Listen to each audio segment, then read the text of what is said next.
Behaviour होता है जिसमें एक चाइल्ड दूसरे चाइल्ड को हर्ट करता है, चाहे फिर वो वर्ड से हो, उनके एक्शन से, बिहेवियर से, सोशली एक्सक्लूड करके। बुलिंग में ना एक तरह का पावर इम्बैलेंस होता है। एक बंदा जो बुली कर रहा है और एक जो बुली हो रहा है। तो जो बुली कर रहा होता है ना, like let's say this person is bullying, इनके पास ना ज्यादा पावर होती है एज कम्पेयर टू समवन जिसको वो बुली कर रहे हैं। तो ये वो उसी पावर का फायदा उठाते हैं। और बुलिंग ना एक बार की लड़ाई नहीं होती है, ये बार बार होती है, लगातार होती है। और इससे होता क्या है, जो बच्चा बुली हो रहा है उन पे इमोशनली इम्पैक्ट करने लग जाती है बुलिंग टू एन एक्सटेंट, जहां वो खुद को डाउट करने लगते हैं और परेशान हो जाते हैं। ना हमें ये समझना बहुत जरूरी है कि हम बुलिंग की बात कर क्यों रहे हैं। Is it such a big issue कि हम इसके बारे में वेबिनार कंडक्ट कर रहे हैं, we have guest speakers joining us, we talking about कि बुलिंग इतना सीरियस इशू है। Well it is. बुलिंग लगती है एक छोटी सी चीज है, बट एक्चुअली बहुत लॉन्ग टर्म इमोशनल स्कार्स छोड़ देती है बच्चों पे। बच्चे कई बार अपनी फीलिंग्स एक्सप्रेस नहीं कर पाते, तो जो उनका डर चुपचाप बढ़ता ही रहता है बुलिंग की वजह। ग्लोबल रिसर्च एंड स्टैट्स ये बताते हैं कि ऑलमोस्ट 36% इंडियन बच्चे बुलिंग से सफर कर रहे हैं इस टाइम पे, which is more than the global average. इससे पता चलता है कि बुलिंग एक कितनी बड़ी परेशानी है। हम मूवीज में देखते हैं, specially in the western movies and dramas, हम देखते हैं हमारे यहाँ तो ऐसी बुलिंग नहीं होती है, but it's not true. Bullying के अलग अलग टाइप्स होते हैं, अलग अलग फॉर्म्स होते हैं, एंड इंडिया में भी बुलिंग बहुत ज्यादा हो रही है। It's just that we need to understand कि बुलिंग क्या है और उनका हमारे बच्चों पे क्या इम्पैक्ट हो रहा है। अगर हम बुलिंग को जल्दी आइडेंटिफाई कर ले और सही टाइम पे इंटरवीन कर ले, तो हम अपने चाइल्ड को anxiety, low confidence and trust issues जैसी चीजों से प्रोटेक्ट कर सकते हैं और उनको आगे बढ़ने में मदद कर सकते हैं। नाउ एज पेरेंट्स हम कई बार सोचते हैं कि थोड़ा बहुत मस्ती मजाक तो चलता ही रहता है, it's not a big thing. आजकल बच्चे ज्यादा सेंसिटिव हो गए हैं, हर छोटी छोटी बात दिल पे लगा के बैठ जाते हैं।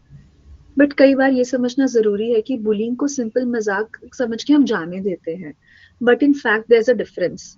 मजाक या टीजिंग अलग होता है और बुलिंग अलग होती है। टीजिंग फ्रेंडली भी हो सकती है, इट्स लाइट, प्लेफुल, दोनों साइड्स एंजॉय कर रहे होते हैं, मस्ती मजाक कर रहे होते हैं।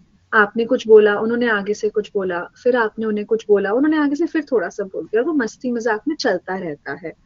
लेकिन बुलिंग हर्टफुल होती है। बुलिंग में एक चाइल्ड हर्ट करता है और दूसरा चाइल्ड हर्ट फील कर रहा होता है।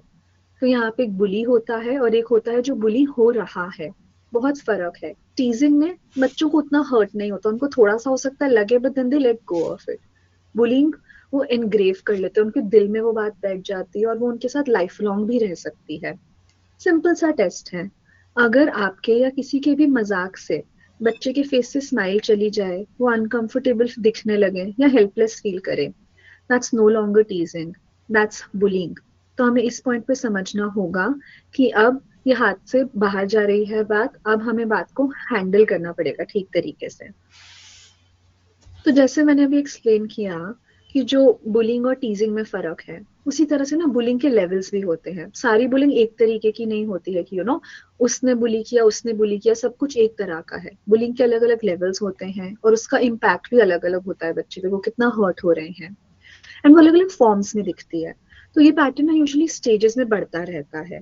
It starts from very basic simple level of टीजिंग, but धीरे धीरे बढ़ने लगती है स्टेप बाय स्टेप। तो हम टीजिंग पे पहले आते हैं। जैसे मैंने बोला, टीजिंग थोड़ा मजाक होती है, मस्ती मजाक होती है, बट इट्स स्टिल ओके। आप उसमें कई बार हर्टफुल कमेंट्स भी सुनेंगे बच्चों को एक दूसरे के बारे में बोलते हुए, एक दूसरे से बोलते हुए, पर ना वो कभी उस बात को उतना दिल पे नहीं लेते हैं। It's all in fun and games, जब तक सामने वाला भी उसे मजाक की तरह ही ले रहा है और उनका दिल नहीं दुख रहा है इस चीज से। लेकिन टीजिंग से एक स्टेप ऊपर आ जाती है नेम कॉलिंग। ये ना बच्चों में कई बार बहुत ही कॉमन हो जाती है। इसके कारण ना होता क्या है कि ना बच्चे ये सुनते हैं, उनको लगता है कि नॉर्मल है, मुझे किसी ने बोल दिया कि आप स्टूपिड हो। फैट, स्लो, डार्क, मोटा, चश्मिश, पतला, लंबू, छोटू, ये वर्ड्स ना बहुत कॉमनली बच्चों को आपस में बोलते हुए सुनते हैं।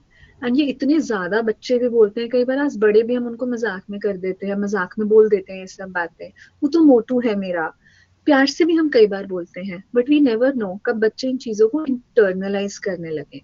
एंड ना ये इतना जनरली एंड कॉमनली यूज होते हैं ना ऐसे वर्ड्स, कि हम ना इनको नॉर्मलाइज ही कर देते हैं, कि लगता है कि ये तो नॉर्मल है, इसमें क्या ही बड़ी बात है, और इसको हम बुलिंग कंसिडर ही नहीं करते हैं। तो ये समझना, ये याद रखना बहुत जरूरी है कि बच्चों के दिल में ये बातें बैठ जाती हैं, वो अपने आप को उस वर्ड से एसोसिएट करने लगते हैं।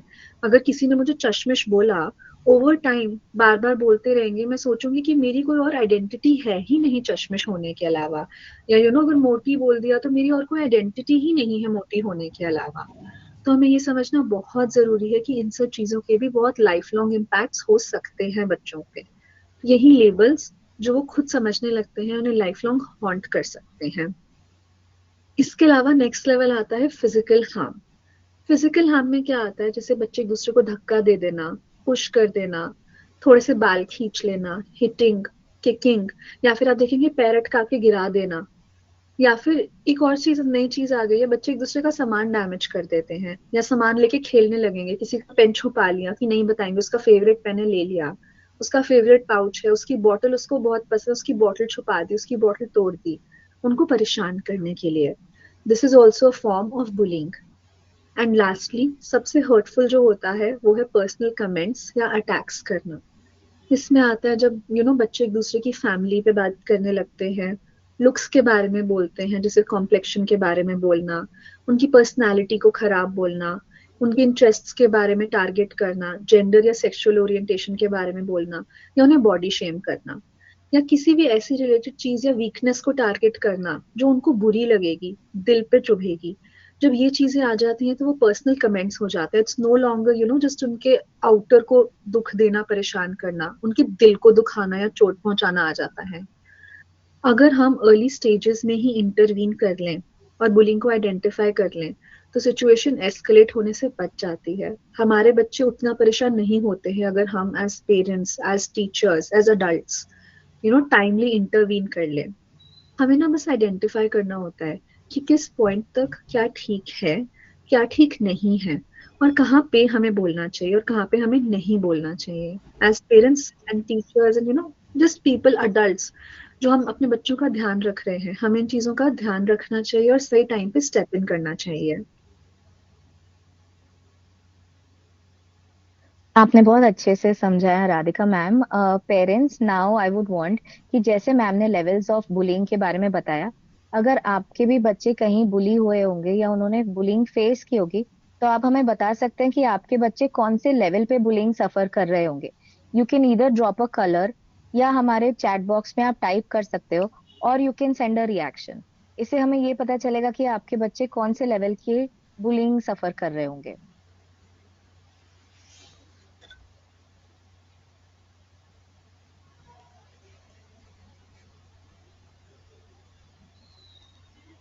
Okay, so here as you can see, हम भी जैसे आई मैम हैज सेड कि I am in a school, तो हम भी बच्चों को बहुत बार समझाते हैं कि आप बच्चे हो, मस्ती करो। मस्ती करने में कोई प्रॉब्लम नहीं है, बच्चे मस्ती नहीं करेंगे तो और कौन करेगा। लेकिन अगर तुम्हारी मस्ती के वजह से किसी को हर्ट हो रहा है फिजिकली, इमोशनली या मेंटली, तो वो मस्ती नहीं है, फिर वो बुलिंग है। कोई भी मस्ती किसी को परेशान करके या तकलीफ देके नहीं होती।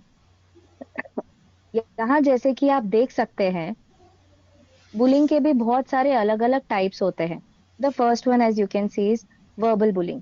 मतलब किसी का भी नाम या सरनेम चिढ़ाना, गाली देना, धमकी देना, या किसी का मजाक उड़ाना।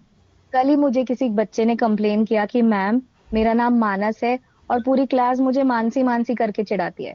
एक ने तो मुझे ये कहा कि मेरे डैड ने सिर्फ ये कहा कि मेरे डैड का मिर्ची का बिजनेस है, तब से सब मुझे मिर्ची मिर्ची कह के बुलाते हैं। ये बहुत छोटी सी बात लगती होगी हमें, लेकिन बच्चे इसे ऑफेंड हो जाते हैं। Next one as you can see is social bullying. मतलब जब बच्चे कहते हैं ना कि जा तुझसे कट्टी, मैं इससे बात नहीं करूंगी तो पूरी क्लास भी इससे कोई बात मत करना। मतलब ग्रुप से एक्सक्लूड कर देना, साथ में खिलाना नहीं, या बात करने से मना कर देना, या उनके बारे में रूमर स्प्रेड करना, या गॉसिप करना। और एक होता है बॉडी शेमिंग, किसी के लुक्स पे, हाइट, बॉडी या कलर को लेके मजाक उड़ाना। Next is physical bullying.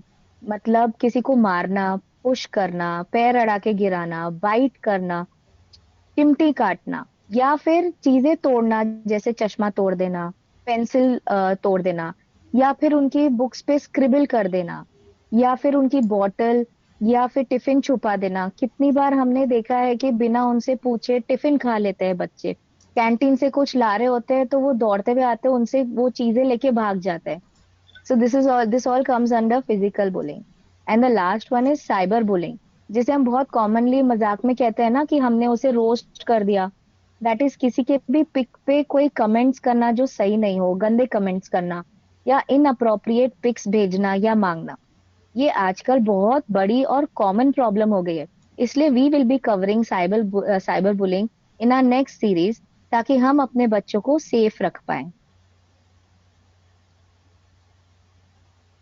हमारा बच्चा बुली हो रहा है, ये हमें कैसे पता चलेगा? You have to observe these signs. अगर अचानक आपके बच्चे की स्लीप साइकिल में चेंजेस हुए हैं, रात भर सो नहीं रहा है या दिन भर सो रहा है, वो कम खाना खाने लगा है या ज्यादा खा रहा है, चुपचाप रहने लगा है, दोस्तों के साथ खेलने में मन नहीं लग रहा है, लॉस्ट सा रहने लगा है, स्कूल जाने में आनाकानी कर रहा है, स्कूल के बारे में कुछ पूछो तो उल्टे सीधे जवाब दे रहा है, बार बार स्कूल बदलने को कह रहा है, तो उसे लाइटली मत लीजिए। दीज आर साइंस कि शायद वो स्कूल में बुली हो रहा हो। लेकिन अगर हमारा बच्चा किसी और को बुली कर रहा होगा, तो ये हमें कैसे पता चलेगा? कितनी बार ऐसे होता है कि जब हम पेरेंट्स को स्कूल बुलाते हैं ना, कि देखो तुम्हारे बच्चे ने ये क्या कर दिया, parents are like completely shocked. उन्हें यकीन ही नहीं होता कि हमारा बच्चा ऐसे कुछ कर सकता है। पेरेंट्स मानते ही नहीं, कहते हैं घर पे तो कितनी शांति से रहता है, ये ऐसे कर ही नहीं सकता। और कुछ पेरेंट्स होते हैं जो इतने परेशान रहते हैं, खुद कहते हैं कि आपको जो ठीक लगता है मैम वो करो, मारो वारो जो करना है करो, हम खुद इससे परेशान हैं। लेकिन as parents you need to be very watchful.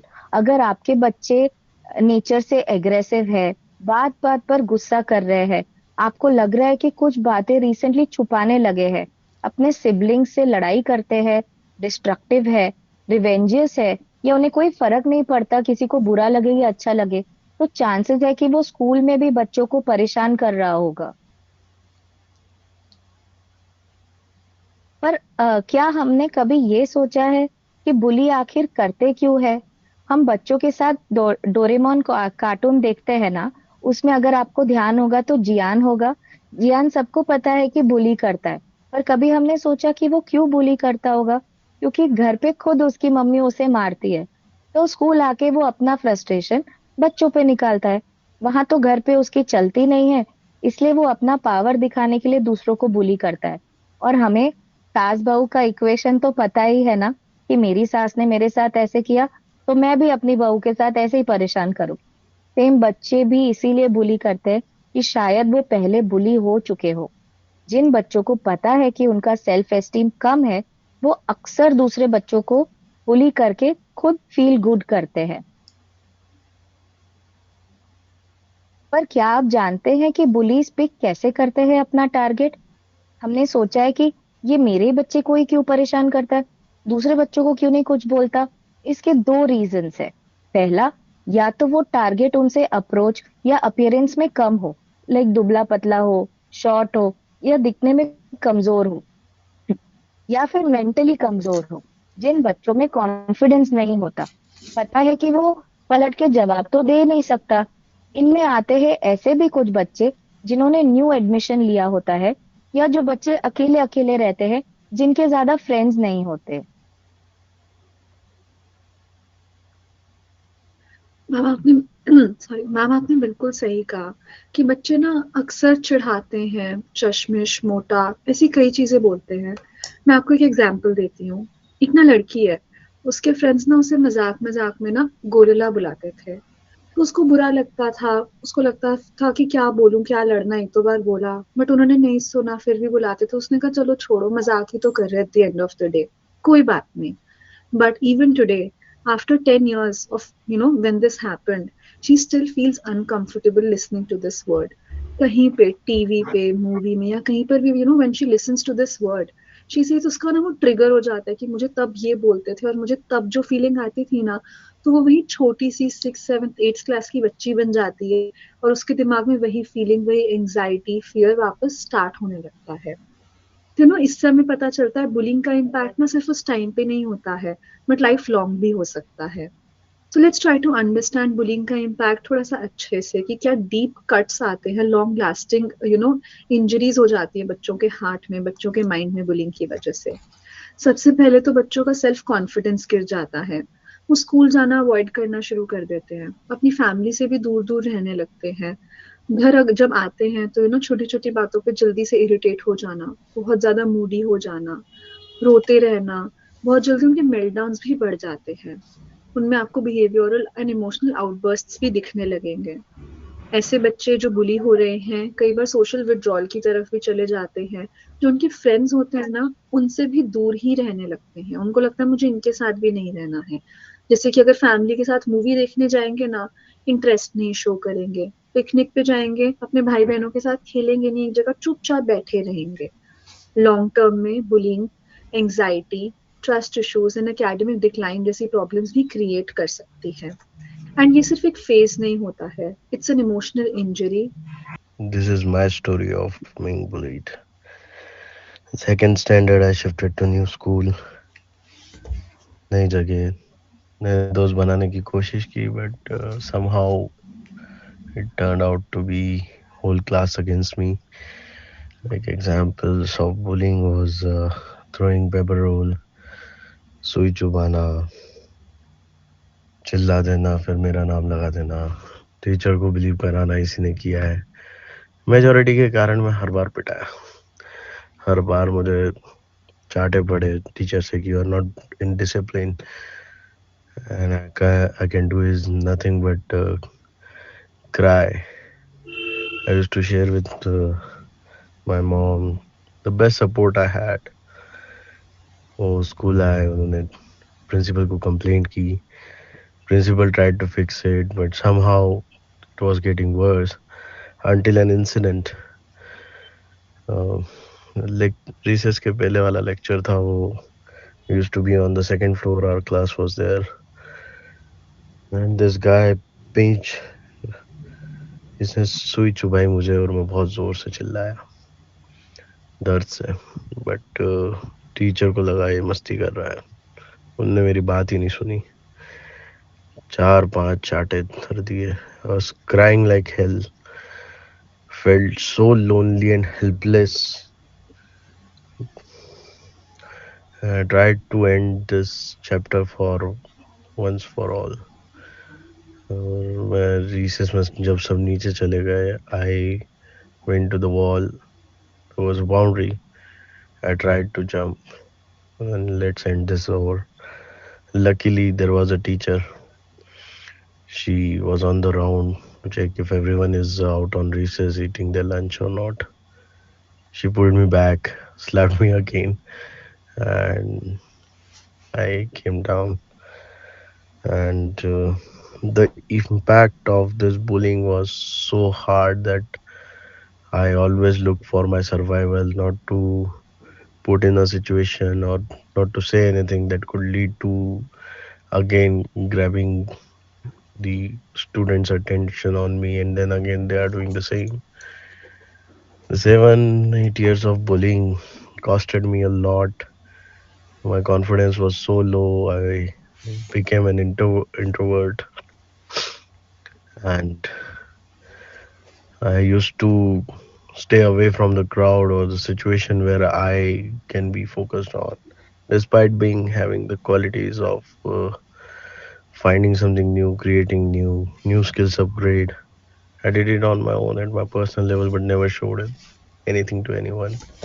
As an adult, it bring me back to be silent, follow the rules, follow whatever someone is saying, else I'll be in the same situation. I am really thankful to that teacher that she saved me. I have a life now, which is way more than that.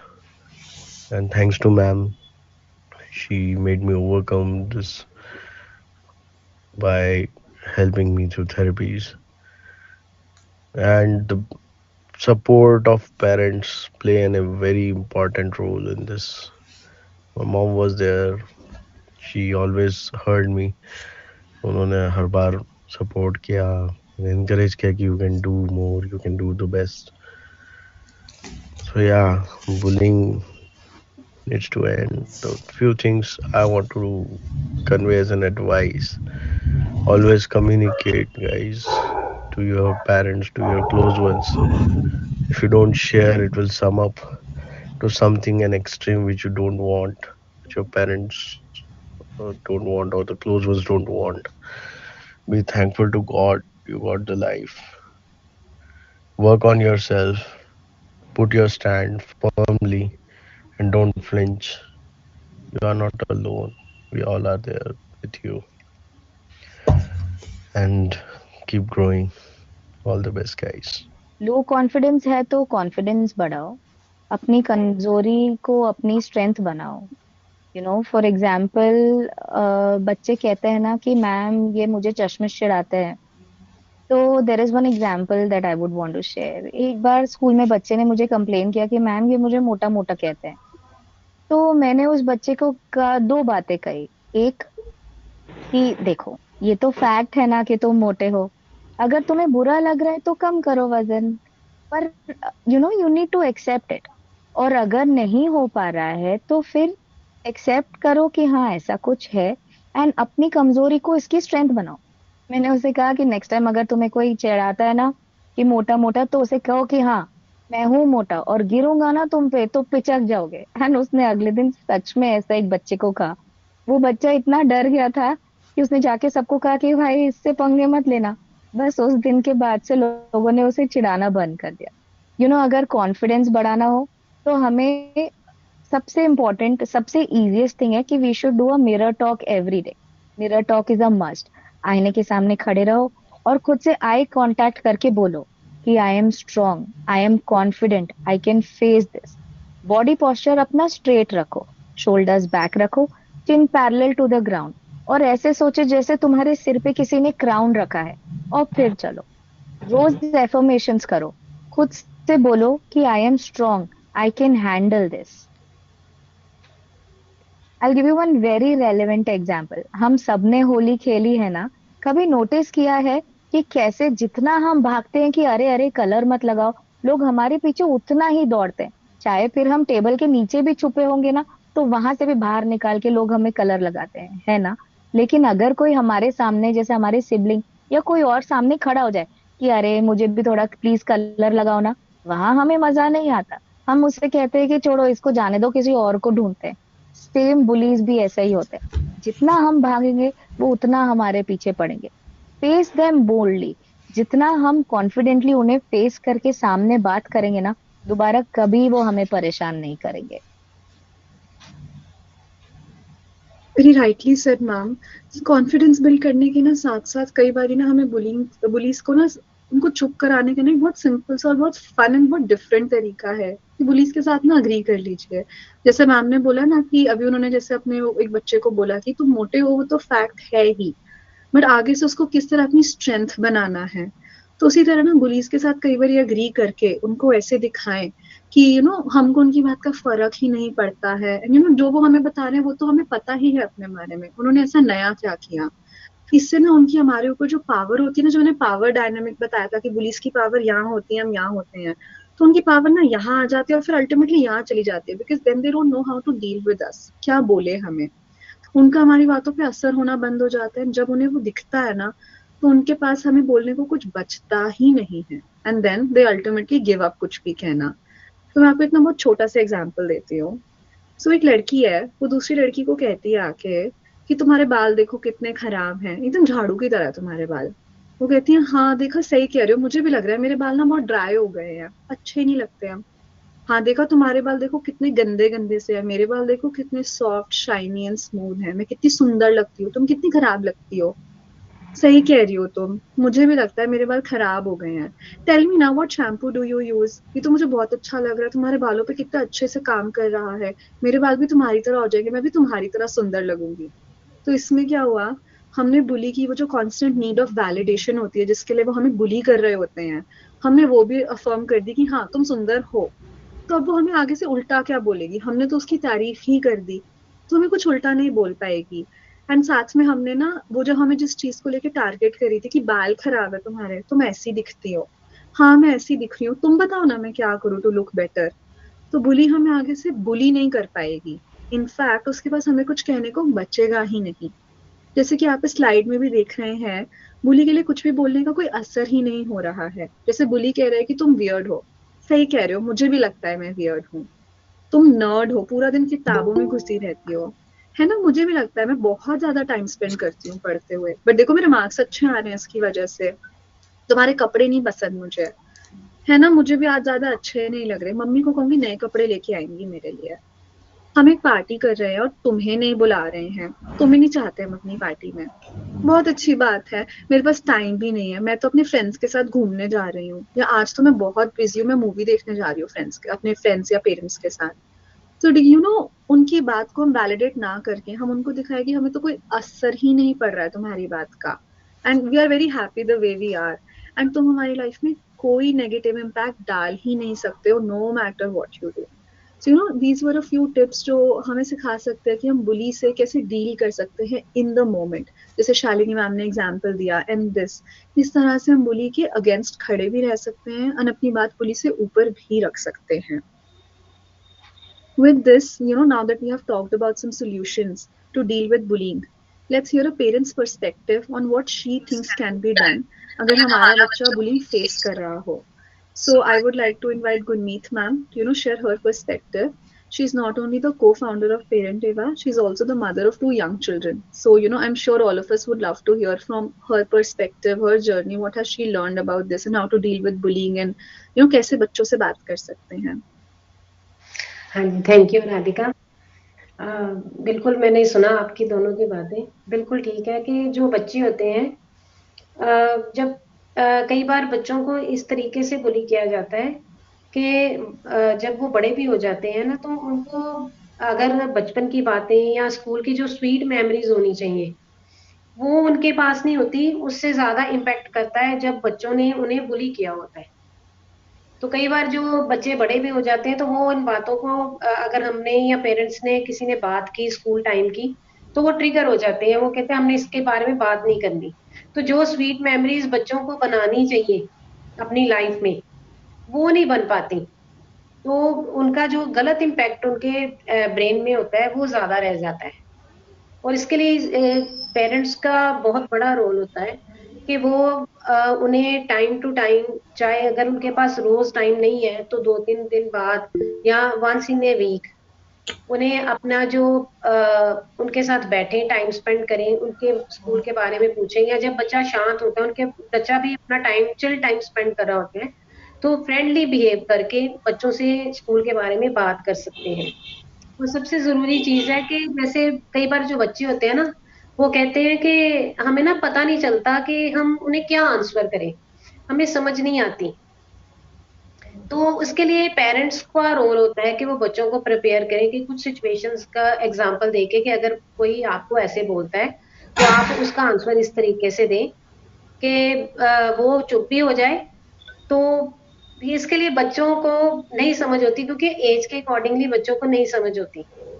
और इसके लिए parents अगर इस चीज़ में role करेंगे ना, कि बेटा अगर ये सिचुएशन आ जाए तो आपको ऐसे ही डील करना है। अगर आपको लगता है कि आप थोड़ा-सा इग्नोर हो रहे हो, तो आप स्टेप बैक कर जाओ, या फिर अगर आपको लगता है कि आपकी इम्पोर्टेंस नहीं है, जहाँ पे आप बैठे हो या गलत बात हो रही है, तो आप गलत बात नहीं सुनना चाहते, तो स्माइल करके एक्सक्यूज़ मी कह के आप पीछे हो जाओ। इससे क्या होता है कि एक तो आपका गलत बिहेवियर भी सामने नहीं आएगा, लोग आपका गलत यूज़ भी नहीं करेंगे और आप भी पीछे हट जाओगे कुछ बातों को लेके। और अगर वाक़ई बुलिंग ज़्यादा हो रही है, बच्चे डिस्टर्ब हो रहे हैं, तो टीचर्स के साथ बात करनी चाहिए, क्योंकि टीचर्स उसे सही तरीके से टैकल कर सकती हैं। हमारे नोन में, मेरे रिलेटिव्स में ऐसे मैंने कई बार देखा है कि जो बच्चा बड़ा भी हो गया है, लेकिन उसके दिमाग में इतना ज़्यादा इम्पैक्ट है कि वो अगर स्कूल के बारे में कोई बात करूँ, तो वो ट्रिगर हो जाता है कि नहीं, मैंने कोई इसके बारे में बात ना, मेरे कोई दोस्त नहीं थे, मेरे कोई फ्रेंड्स नहीं थे। तो ये बात बहुत हर्ट होती है कि अगर बच्चा अपने स्कूल टाइमिंग को एन्जॉय नहीं किया उसने, ना ही वो अपने दोस्तों को याद करना चाहता है। तो इसके लिए टीचर से बात करके उसी टाइम स्टॉप कर दो, ताकि बच्चा जो है वो नॉर्मल होके क्लास में जा सके, क्लास अटेंड कर सके, दूसरे बच्चों को फेस कर सके। ये चीजें बहुत जरूरी हैं। Thank you. Thank you so much ma'am, आपने काफ़ी अच्छे पॉइंट्स बताए। जिस तरह यू शेयर्ड कि कई ऐसे बच्चे होते हैं जो बड़े होके अपने स्कूल को याद ही नहीं करना चाहते हैं, क्योंकि उन्होंने वो टाइम एंजॉय ही नहीं किया है। I have a very relevant and very similar example. So this girl I know, at least 5 years have passed since school got over for her. 11th and 12th May, her best friends, her friend group, they started bullying her based on her looks because she gained a lot of weight during that time because घर में बहुत कुछ चल रहा था. She was very stressed. उस सब की वजह से she gained a lot of weight. इस वजह से सारे फ्रेंड्स ने उसे इतना बुली किया लास्ट के 2 साल. वो अपने बोर्ड एग्जाम्स देने नहीं जाना चाहती थी, अपनी फेयरवेल पार्टी में नहीं जाना चाहती थी. जिस तरह मैम आपने बोला ना कि पेरेंट्स का रोल कितना इम्पोर्टेंट होता है वहाँ पे, कि पेरेंट्स सपोर्ट करे, तो it was only because of her parents कि वो अपनी फेयरवेल पार्टी में भी गई, आफ्टर पार्टी में भी गई, एंड नाइ सिर्फ उसने अपने बोर्ड्स दिए जिसके लिए वो प्रिपेयर्ड ही नहीं थी, उसने टॉप भी किया अपने स्कूल में. बट आज भी when she talks about her school, she is like मेरे लिए स्कूल कुछ मैटर नहीं करता है, मेरे लिए स्कूल सिर्फ 10th क्लास था. उसके बाद I don't want to even remember those people, I don't want to think about my school. तो काफी जैसे आपने पॉइंट आउट किया ना, बहुत बड़ा इम्पैक्ट होता है. इट्स नॉट फेयर कि वो बच्चे अपने स्कूल को याद ही नहीं करना चाहते, इतना बुरा इम्पैक्ट होता है उनके ऊपर. मैम आपने जो शेयर किया it was very helpful and I am pretty sure all of the parents must have learned something. उनको कुछ समझ आया होगा, कई बार उन्होंने रिलेट भी किया होगा कई चीजों से, उनको अपना बचपन भी याद आया होगा कि हमारे साथ भी ऐसे होता था, हमारे पेरेंट्स ऐसे करते थे. With this, I would like to open the platform for parents. अगर वो अपना कुछ experience share करना चाहें, अपना perspective देना चाहें about bullying, what do they think? उनको क्या लगता है parents क्या कर सकते हैं? Anything if they want to share, if any parent wants to, like if you're not comfortable unmuting, तो आप chat box में भी लिख सकते हैं, जैसे आपको comfortable feel हो.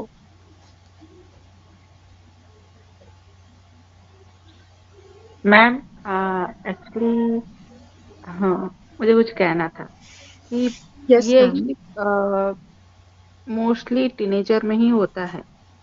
तो मैं सोच रही हूँ कि ये टॉपिक जो एक बुलिंग टॉपिक है, ये हर स्कूल में होना चाहिए, जैसे कि हर टीनेजर, हर स्टूडेंट्स को पता लगे कि ये क्या है, क्यों होता है, कैसे होता है, और इसके मतलब होने के क्या नुकसान होते हैं, फ्यूचर में क्या प्रॉब्लम होता है. तो हर बच्चों को इसके बारे में पता होना चाहिए. इसलिए हर स्कूल में ये एक टॉपिक की तरह रहना चाहिए, मतलब एक टॉपिक या एक ऐसे ही कुछ होना चाहिए. टीचर्स को पढ़ाना चाहिए इसके बारे में, जिससे कि ये सब कम हो, ज़्यादा से ज़्यादा फ्यूचर में ये कम हो. और बच्चे भी मतलब टीनेजर्स बच्चे भी घर में आके खुद से पेरेंट्स के साथ बात करें, ताकि पेरेंट्स को भी पता चले कि आज बाहर या स्कूल में क्या हो रहा है और उनके बच्चे कैसे खुश हैं या सफ़र कर रहे हैं. तो ये सब पता लगने के लिए फर्स्ट ऑफ ऑल कनेक्शन बहुत ज़रूरी है. पेरेंट्स और चाइल्ड बच्चों के बीच में कनेक्शन बहुत ज़रूरी है. और दूसरा ये तो टॉपिक हर स्कूल में होना चाहिए, सबको पता होना चाहिए इसके बारे में, क्या होता है, क्या नुकसान होता है या कुछ भी, जिससे कि पेरेंट मतलब टीचर, स्टूडेंट्स और पेरेंट, कभी-कभी ऐसे भी होता है पेरेंट्स को भी इसके बारे में पता नहीं होता है कि ये क्या मतलब ऐसे होता भी है करके. तो अ, सबको इसके बारे में अच्छे से पता चले. और बच्चों के ऊपर जो इफ़ेक्ट पड़ता है, वो लाइफ़ टाइम भी रहता है, ये बहुत बड़ी बात है. तो इसीलिए जो सफ़र करते हैं, उनको भी समझना चाहिए कि ऐसे चुप रह के सफ़र करने से अच्छा है डट कर सामना करना. क्योंकि उस समय जिस Yes. समय होता है बुलिंग, मतलब उस टाइम पे उनके पास कोई भी ना हो, सिर्फ़ टीनेजर्स बच्चों के बीच में ये होता है.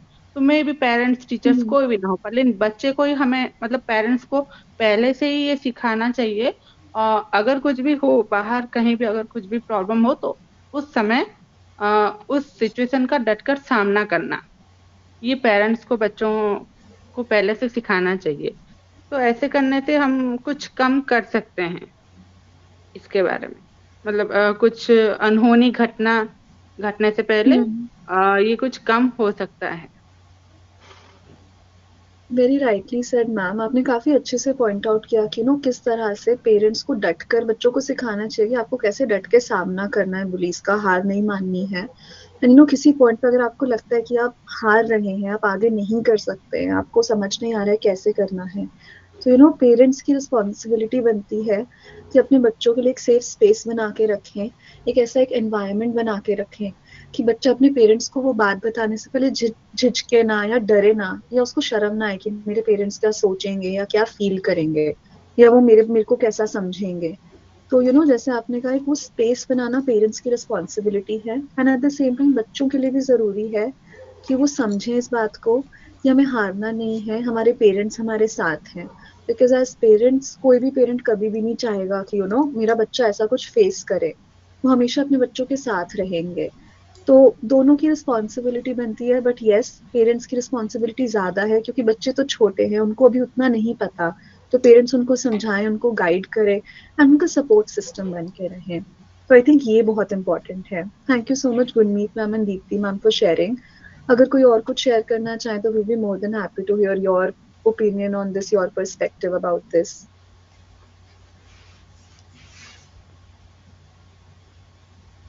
Okay, so moving on. हमने अब गुरमीत मैम ने शेयर किया, शालिनी मैम ने अपने पॉइंट्स बताए, एंड दीप्ति मैम ने भी अपने इनपुट्स दिए कि हमें कैसे बुलिंग से डील करना चाहिए। तो सबसे पहले वेरी ब्रीफली मैं सम अप करती हूँ कि हमें क्या करना चाहिए अगर हमारा बच्चा बुली हो रहा है तो क्या करें। सबसे पहले तो अपने बच्चे की फीलिंग्स को वैलिडेट करना चाहिए कि बेटा, I believe you, you are not alone, I am with you.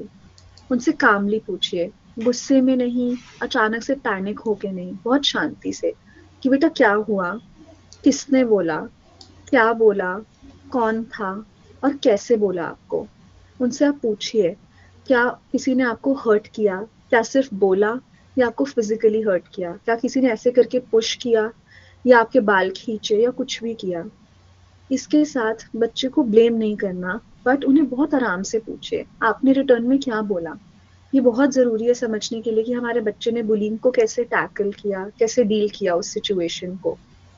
उसके बाद हमें स्कूल टीचर्स, उनकी क्लास टीचर, प्रिंसिपल्स या जो काउंसलर है उनको इन्फॉर्म करना चाहिए। उस बात का बहुत बड़ा इशू नहीं बनाना चाहिए कि आप दोनों पेरेंट्स स्कूल चले गए, प्रिंसिपल के पास सीधा चले गए कि हम आपके स्कूल का ऐसे करेंगे, आपके स्कूल को ये देखना चाहिए था।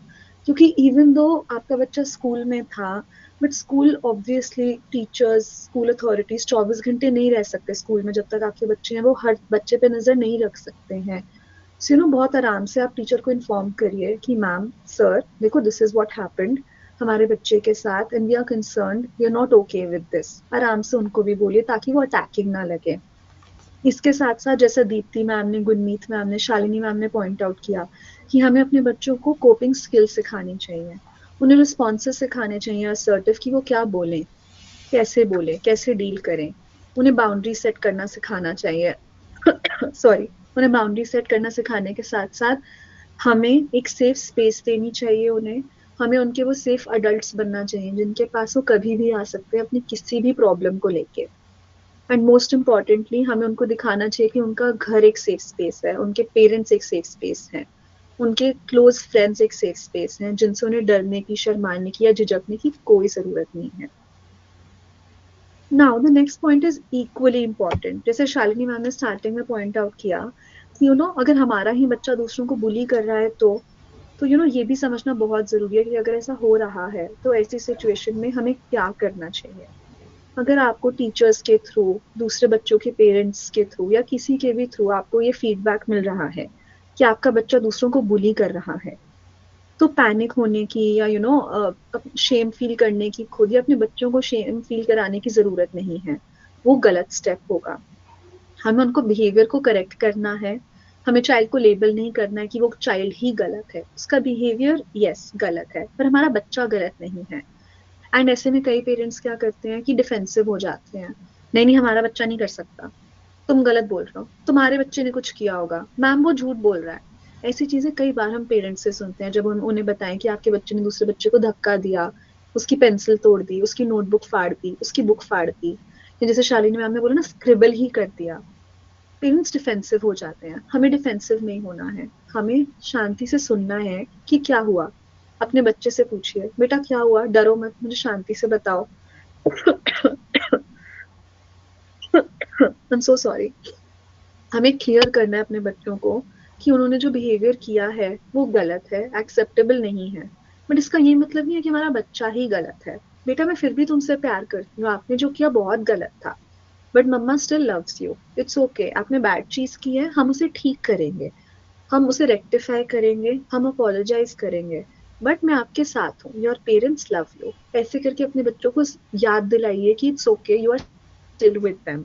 इसके साथ साथ हमें अपने बच्चों को एम्पैथी सिखानी चाहिए। उन्हें समझाइए कि बुलिंग गलत है, बुलिंग का क्या इम्पैक्ट होता है दूसरे बच्चों पे। वो सिर्फ आपके फन का तरीका नहीं है, दूसरे बच्चे उससे हर्ट होते हैं। हमें अपने बच्चों को समझाना होगा कि बुलिंग गलत क्यों है। क्योंकि कई बार क्या होता है, बच्चे बुली कर रहे होते हैं बट उनको पता नहीं होता, उनको लगता है मजाक ही तो है। उनको ये समझाना बहुत जरूरी है कि दूसरों के लिए जरूरी नहीं है कि वो मजाक हो, दूसरों के लिए वो ट्रॉमेटिक बन सकता है। इसके साथ साथ हमें उनकी फ्रस्ट्रेशन को, एंगर या इनसिक्योरिटी को भी एड्रेस करना चाहिए। कई बार जैसे शालिनी मैम ने स्टार्टिंग में बोला था ना, बुलीज खुद इतना स्ट्रगल कर रहे होते हैं ना इमोशनली कि अपने आप को दूसरों से बेटर दिखाने के लिए, अपनी पावर ऊपर रखने के लिए, वो feeling and sense of power and authority के लिए वो अपना दूसरों को बुली करने लगते हैं, बिकॉज दे फील कि मैं इससे ज्यादा स्ट्रॉन्ग एंड ताकतवर दिखूंगा या दिखूंगी। तो हमें उनकी वो इनसिक्योरिटी को आइडेंटिफाई करके टैकल करना चाहिए कि ये रीजन है। कि जैसे मैम ने बोला कि जैसे शालिनी मैम ने बोला कि जैसे वो जियान वाला एग्जाम्पल कि जियान घर पे पिटता है तो उसे स्कूल में स्ट्रांग बनना होता है। तो वैसे अगर हमारा बच्चा समझता है कि वो शायद उतना अच्छा नहीं दिखता या गुड लुकिंग नहीं है या उसकी हाइट उतनी अच्छी नहीं है, तो वो किसी ना किसी टॉपिक पे दूसरे बच्चों को बुली करेगा। तो टू आइडेंटिफाई कि हमारे बच्चे की इनसिक्योरिटी कहाँ पर है, वो इनसिक्योरिटी जब उसकी ओवरकम होगी तो वो दूसरों को उस लाइट में नहीं देखेगा और दूसरों को बुली करना भी कम कर देगा या कम्प्लीटली बंद ही कर देगा हमारे समझाने के बाद। इसके साथ साथ हमें स्कूल के साथ कोलैबोरेट करना चाहिए, टीचर से बात करनी चाहिए एंड एक बिहेवियर प्लान बनाना चाहिए बच्चों के लिए कि किस तरह से हम अपने बच्चों के ये नेगेटिव बिहेवियर को टैकल कर सके आराम से, बिना उन्हें शेम किए। इसके साथ हमें अपने बच्चों को प्रो सोशल बिहेवियर, जिसका मतलब होता है कि दूसरों की मदद करना without expecting anything in return. मेरे को कुछ नहीं चाहिए, मैं दूसरों की मदद कर रही हूँ फॉर फीलिंग गुड। एल्ट्रुइज्म जिसे हम कहते हैं कि खुद अच्छा फील करने के लिए दूसरों की मदद करना। जैसे आपने देखा होगा कई लोग चैरिटी प्रोजेक्ट्स में पार्टिसिपेट करते हैं, वॉलंटियर करते हैं। वो इसलिए नहीं करना चाहते कि उनकी तारीफ होगी, बट क्योंकि उससे उनको अच्छा लगता है। हम अपने बच्चों को जब ये सब सिखाएं, ये सब दिखाएं, ऐसा एनवायरनमेंट प्रोवाइड करें कि it is good to help others, apologise करना अपनी गलतियों के लिए, एंड आपने कोई चीज खराब की है तो ठीक करना। जैसे आपने किसी की नोटबुक खराब करी है तो उनको नई नोटबुक लाके उनका काम करके देना। हमें अपने बच्चों को ये सब चीजें सिखानी चाहिए। इस गोल हमारा बच्चे के बिहेवियर को चेंज करना है, बच्चे को नहीं, ना ही बच्चे को शेम फील करवाना है जो उन्होंने बिहेव किया है या जो उन्होंने बोला है उस सब के लिए। Deepti ma'am rights, everyday parents at least should teach at least one good habit सिखा सकते हैं अपने बच्चों को। मैम आपने बिल्कुल सही कहा, ये एक बहुत सिंपल सा तरीका है कि जब हम अपने बच्चों को अच्छी हैबिट सिखाएंगे, अच्छा बिहेवियर सिखाएंगे, तो बच्चे को सीखेंगे, याद रखेंगे और वैसा ही बिहेव करेंगे। अगर हम इसे एक डेली हैबिट बना लेते हैं, डेली एक्टिविटी बना लेते हैं, तो इससे क्या होता है, हमारे बच्चे ना उन्हीं, जैसे कहते हैं ना, आप जो सिखाओ घर पे बच्चे वही रास्ते पे चलने लग जाते हैं। सो इट्स जस्ट दैट, उनको अच्छा काम सिखाइए तो वो अच्छा काम ही करेंगे। So this is like a very short hand thing कि क्या करना है बुलिंग को स्टॉप करने के लिए, किस तरह हमें अपने बच्चों को ये सिखाना चाहिए। सबसे पहले S stands for speak up, which means कि बुलीज के इंसिडेंट को हमें हाइड नहीं करना चाहिए, प्राइवेट नहीं रखना चाहिए, डरने या छुपाने की जरूरत नहीं है। There are laws and regulations against it, हमें अपने बच्चों को बताना चाहिए डरने की बात नहीं है। नेक्स्ट इज टीच अप, उन्हें हमें सिखाना चाहिए बुलिंग क्या है और इससे किस तरह आइडेंटिफाई करे और कैसे डील करे।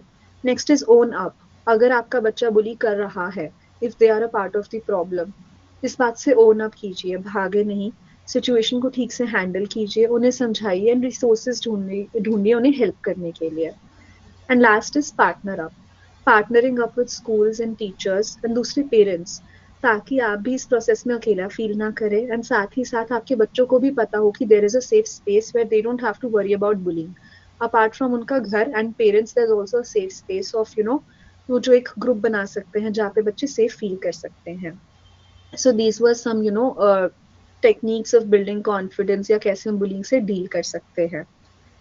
इसके साथ I would like want to show you guys a video जिसमें बहुत अच्छे से दिखाया है कि बुलिंग का बच्चों पे क्या इम्पैक्ट होता है, एंड पेरेंट्स किस तरह अपने बच्चों का साथ दे सकते हैं, उन्हें सपोर्ट कर सकते हैं और उनका सहारा बन सकते हैं बुलिंग वाली जर्नी में। So let's watch the video.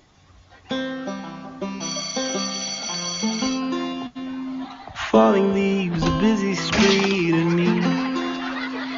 Everything is everything.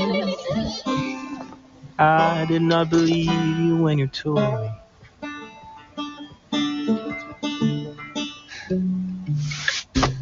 Step by step we move just like a river. Could we stop just for a minute? Take a seat, try to see who we could be. Oh, you and me, living in a dream. Wanna wake up, grab my bones and shake up. We've been missing out, not seeing the same things differently.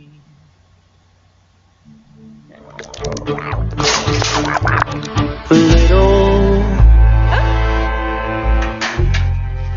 by little, little by little.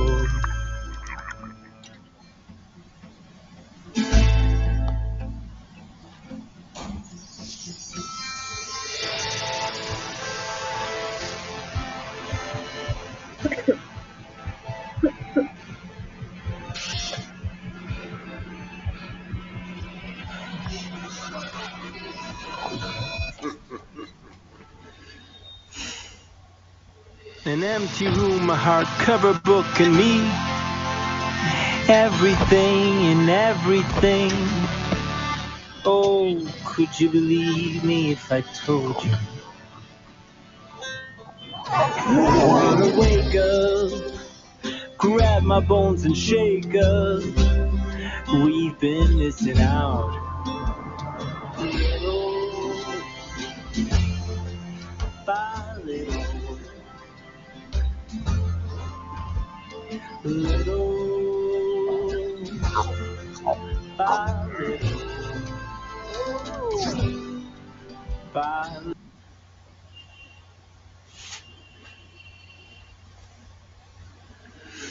इतने प्यारे तरीके से हमने देखा ना कि अगर सहेंगे या चुप रहेंगे तो वो बात और बढ़ती जाएगी। प्लीज बच्चों को इतना सेफ फील करवाइए, इतना भरोसा दिलवाइए कि वो खुलकर आपसे कुछ भी शेयर कर पाए। आई नो हम पेरेंट्स रेडी रहते हैं हमेशा कि बच्चे आके हमसे शेयर करें, पर उन्हें स्पेशली बुलिंग करने में बहुत तकलीफ होती है, हिम्मत नहीं होती, शेम फील होता है। What we can do as parents is हमें अपने बचपन की स्टोरीज उनसे शेयर करनी चाहिए कि हमारे साथ भी बचपन में ऐसे ही कुछ हुआ था, and it's okay to share, क्योंकि इसमें हमारी गलती नहीं है, तो हम क्यों सहन करें। बच्चों को ये भरोसा होना चाहिए कि चाहे जो भी हो, we have our parents as our strength and our support. इस बात को और अच्छे से समझाने के लिए let's welcome our guest speaker. I am delighted to introduce Mrs Rupali Jalan. She believes in learning continuously and viewing life from every angle, just like a true educator. Teaching is not just a profession, it's a passion. Over 20 years of experience teaching English in reputed institutes across Nagpur, she brings deep insight and passion to the field of education. Her dedication and leadership led her to head an institution, and now she serves as a principal of Srinivas Public School, Nagpur. Welcome, ma'am. Thank you so much, Shalini ma'am. So, these 45-50 minutes जो हमने देखा पढ़ा, even Deepti ma'am का जो सवाल था और उन्होंने जो जवाब दिया, it was wonderful कि पेरेंट्स समझ रहे हैं 21st सेंचुरी में सिर्फ बच्चे ही नहीं जो प्रॉब्लम्स के साथ आ रहे हैं, पेरेंट्स भी समझदार हो गए हैं. We are very very much aware of what is happening around. जब हम we are the last generation जो थे, जनरेशंस वाले हमारे थे, पेरेंट्स को इतनी टेंशन नहीं थी कि हमें सहन शक्ति इतनी होती थी क्योंकि बड़े परिवारों में से आते थे. तो ये जो बुलिंग वाला था, ये कजिन्स में हम खेलते थे. अब ये न्यूट्रल फैमिली होने की वजह से ये अब बाहर चली गई ये बात. तो वहां पर क्या हो गया कि बच्चों को, बड़ों को सहन शक्ति बहुत कम हो गई. So being a principal, there are lot many things happening around the school. हर छोटी छोटी बात पे ध्यान देना पड़ता है. बच्चे सही है, टीचर सही है, पेरेंट्स आके बता रहे हैं हमसे, बात कर रहे हैं, खुल के बात करना बहुत जरूरी होता है. तो जब मैंने शुरुआत, जब मैं it was just 10 days and I was there, तो एक बच्चा जो है हायर क्लास में 9th में, वो आना नहीं चाहता था स्कूल. तो उनके पेरेंट मेरे पास आए थे, मैम मेरा बेटा आना नहीं चाहता है. हमने पूछा वजह क्या है. मैम सब उसको चिढ़ाते हैं मोटा मोटा करके. तो जैसे बॉडी शेमिंग एक आजकल बहुत बड़ी चीज हो गई, बहुत बड़ी बात हो गई. मैम उसको मोटा करके चिढ़ाते हैं. तो फिर मैंने कहा आप अपने बच्चे को मेरे पास लेके आइए, हम बात करेंगे. I spoke to the child and I just gave him one word, a trust. You have any problem, you'll walk into my office without any hesitation. The next day he came to the school. I went to his class. The children who were around him, I just told him कि आप सब इनके दोस्त हैं. अगर ये मोटे हैं तो हेल्दी है ये इन्होंने किसी से बोला नहीं कि मुझे ज्यादा भूख लग रही तो आप मुझे खाना दीजिए, है ना. ये उनकी शरीर की बनावट वैसी है ना. सो धीरे धीरे वो बच्चे के अंदर कॉन्फिडेंस आ गया. मैंने क्लास टीचर से भी बात की. मैंने कहा मैम आप प्लीज इस बच्चे को सुनिए और हर रोज आप उसको ध्यान रखिएगा कि वो सही है, भले वो पढ़ाई ना करे. क्योंकि देखिए उसने 8th स्टैंडर्ड में काफी टाइम पे छुट्टी पे था, अभी 9th में आ गया है बच्चा. तो उसको आप फोर्स मत कीजिए पढ़ाई करने के लिए. आप ये देखिए कि बच्चा पहले कॉन्फिडेंस, आप बच्चे का कॉन्फिडेंस जीत रहे हैं. आप बच्चे को ट्रस्ट दीजिए. आपका बोलना और करना दोनों में फर्क नजर नहीं आना चाहिए. आपने बोला कि हाँ मैं आपके साथ हूं, तो वो आप रखिए कि हाँ मैं आपके साथ हूं. कुछ भी हो जाएगा, अगर आप गिर भी जाएंगे तो मैं आपके साथ खड़ी. And this way we changed the atmosphere of the class. We made other children understand कि आप सिर्फ वो एक बच्चा हो सकता है. उसने उसकी मम्मी को बताया, इसलिए वो बच्चा हमारे पास आए, वो पेरेंट्स हमारे पास आए. ऐसे ना जाने कितने बच्चे क्लास में होंगे जिन्होंने कभी बताया तक नहीं है और चुपचाप सहन कर रहे. तो अगर आपको ऐसा कुछ है जो आपको लगता है कि बताना चाहिए, आप प्रिंसिपल भी है, हमारे क्लास टीचर भी है, आपको पेरेंट्स को नहीं बताना है, तो आप एक पेपर में लिख के दे दीजिए. आपके मन की जो बातें हैं आप उसको टैप करने से अच्छा आप उसको बताइए तो सही किसी को, वरना कौन कैसे समझेगा. क्लास टीचर को बताइए, फ्रेंडली है आपकी क्लास टीचर. धीरे धीरे इस चीज को ठीक होने लगा. And now the child who used to be bullied, his attendance has gradually raised up. He's coming to the school every day. He meets and I ask him, how are you bache? He says, ma'am, I'm very happy here and thank you so much for helping. It took around 2-3 months for that child to gain that confidence. और अब वो regular है. So that smile is enough for me as a principal. Right? Are there any questions from the parents? Ma'am that was very insightful, thank you. मैं parents की तरफ से ये बोलना चाहूंगी कि हर पेरेंट्स यही सोचता होगा कि हमारा बच्चा अगर स्कूल जा रहा है तो एक हेल्दी एनवायरनमेंट में जाए. So what measure should school take generally to make sure कि बच्चे बुली ना हो या सेफ हो? पहले तो माता पिता जो होते हैं वो प्रथम गुरु होते हैं, उसके बाद टीचर्स होते हैं. राइट. स्कूल सारे तरीके की आपको फैसिलिटीज देती है, कैमरास रखे हुए हैं, टीचर्स है, रिपोर्टिंग ड्यूटी, हर तरीके की आसपास बच्चों के रहते हैं. जैसे मैंने कहा, आपके मन में क्या है कोई आपको भाप नहीं पाएगा जब तक आप नहीं बता सकते हैं. तो instead of going to a next level कि ऐसा करना है, आप खुद सोच रहे थे कि मुझे कोई समझ ही नहीं सकता है, पर समझने के लिए आपको किसी को बताना पड़ता है। आप घर पे बताइए, सारी तरीके की फैसिलिटीज होती है, पर मन का तो जो मन में होता है वो समझ नहीं पाते हैं।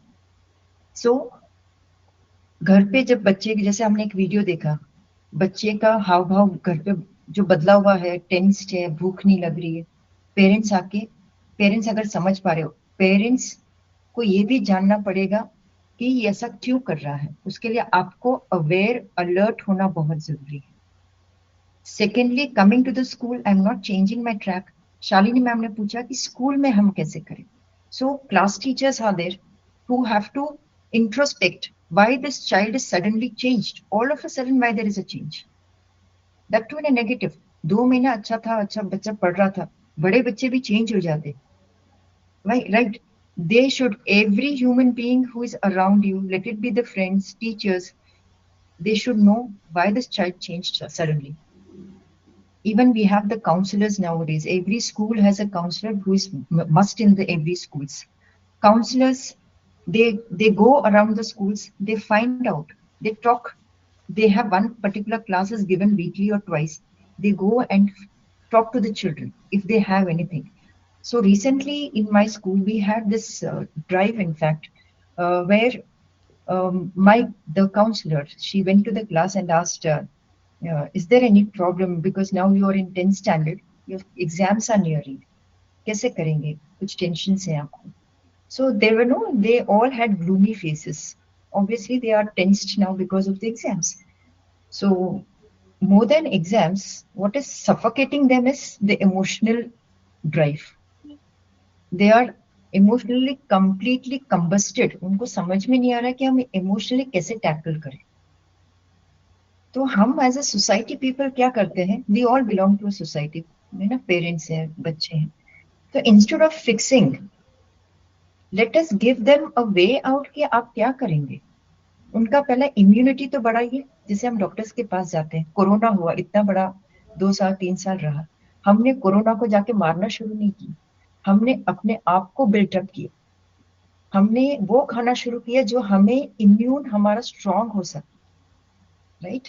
तो हमें पहले इम्यून सिस्टम हमारा जो इमोशनल या इंटेलेक्चुअल जो हमारा इम्यून है उसको स्ट्रांग करना बहुत जरूरी, क्योंकि जब बच्चे 9th-10th तक रहते हैं वो पेरेंट्स और टीचर्स के बीच में रहते हैं, तो वो खुश रहते हैं, बीच में फ्रिक्शंस हो जाते हैं तो उसको सॉर्ट आउट भी हो जाते हैं। जैसे 11th-12th में जाते हैं उनको बाहर जाना पड़ता है, बाहर की दुनिया अलग ही होती है। अब किस किस को जाके फिक्स करेंगे, किस किस को जाके बोलेंगे कि भाई तुम सही नहीं कर रहे।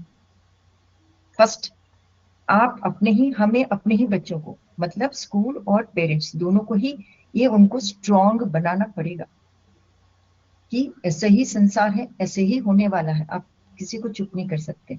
उसके लिए आप क्या कर सकते हैं, आप बैठिए, आप अपने साथ, अपने आप के साथ बैठिए, आपके अंदर क्या है वो बाहर ना आए। जैसे आपका ऑरा स्ट्रांग होना शुरू करेगा, ये सारी चीजें बंद हो जाएगी, अपने आप घूमना बंद कर देगी, क्योंकि हम खुद स्ट्रांग नहीं है ना, राइट? तो जब हमने ये लेटर्स लिया तो उसमें काफी चीजें बच्चों ने लिखा, हमारे family parents do not understand us, my friends do not understand. तो आप किसी को अंडरस्टैंड करने के लिए थोड़ी आए हैं, people are not here to understand, they are here to show what they are. We can not change others, but I can change my own self, my own perspective of life.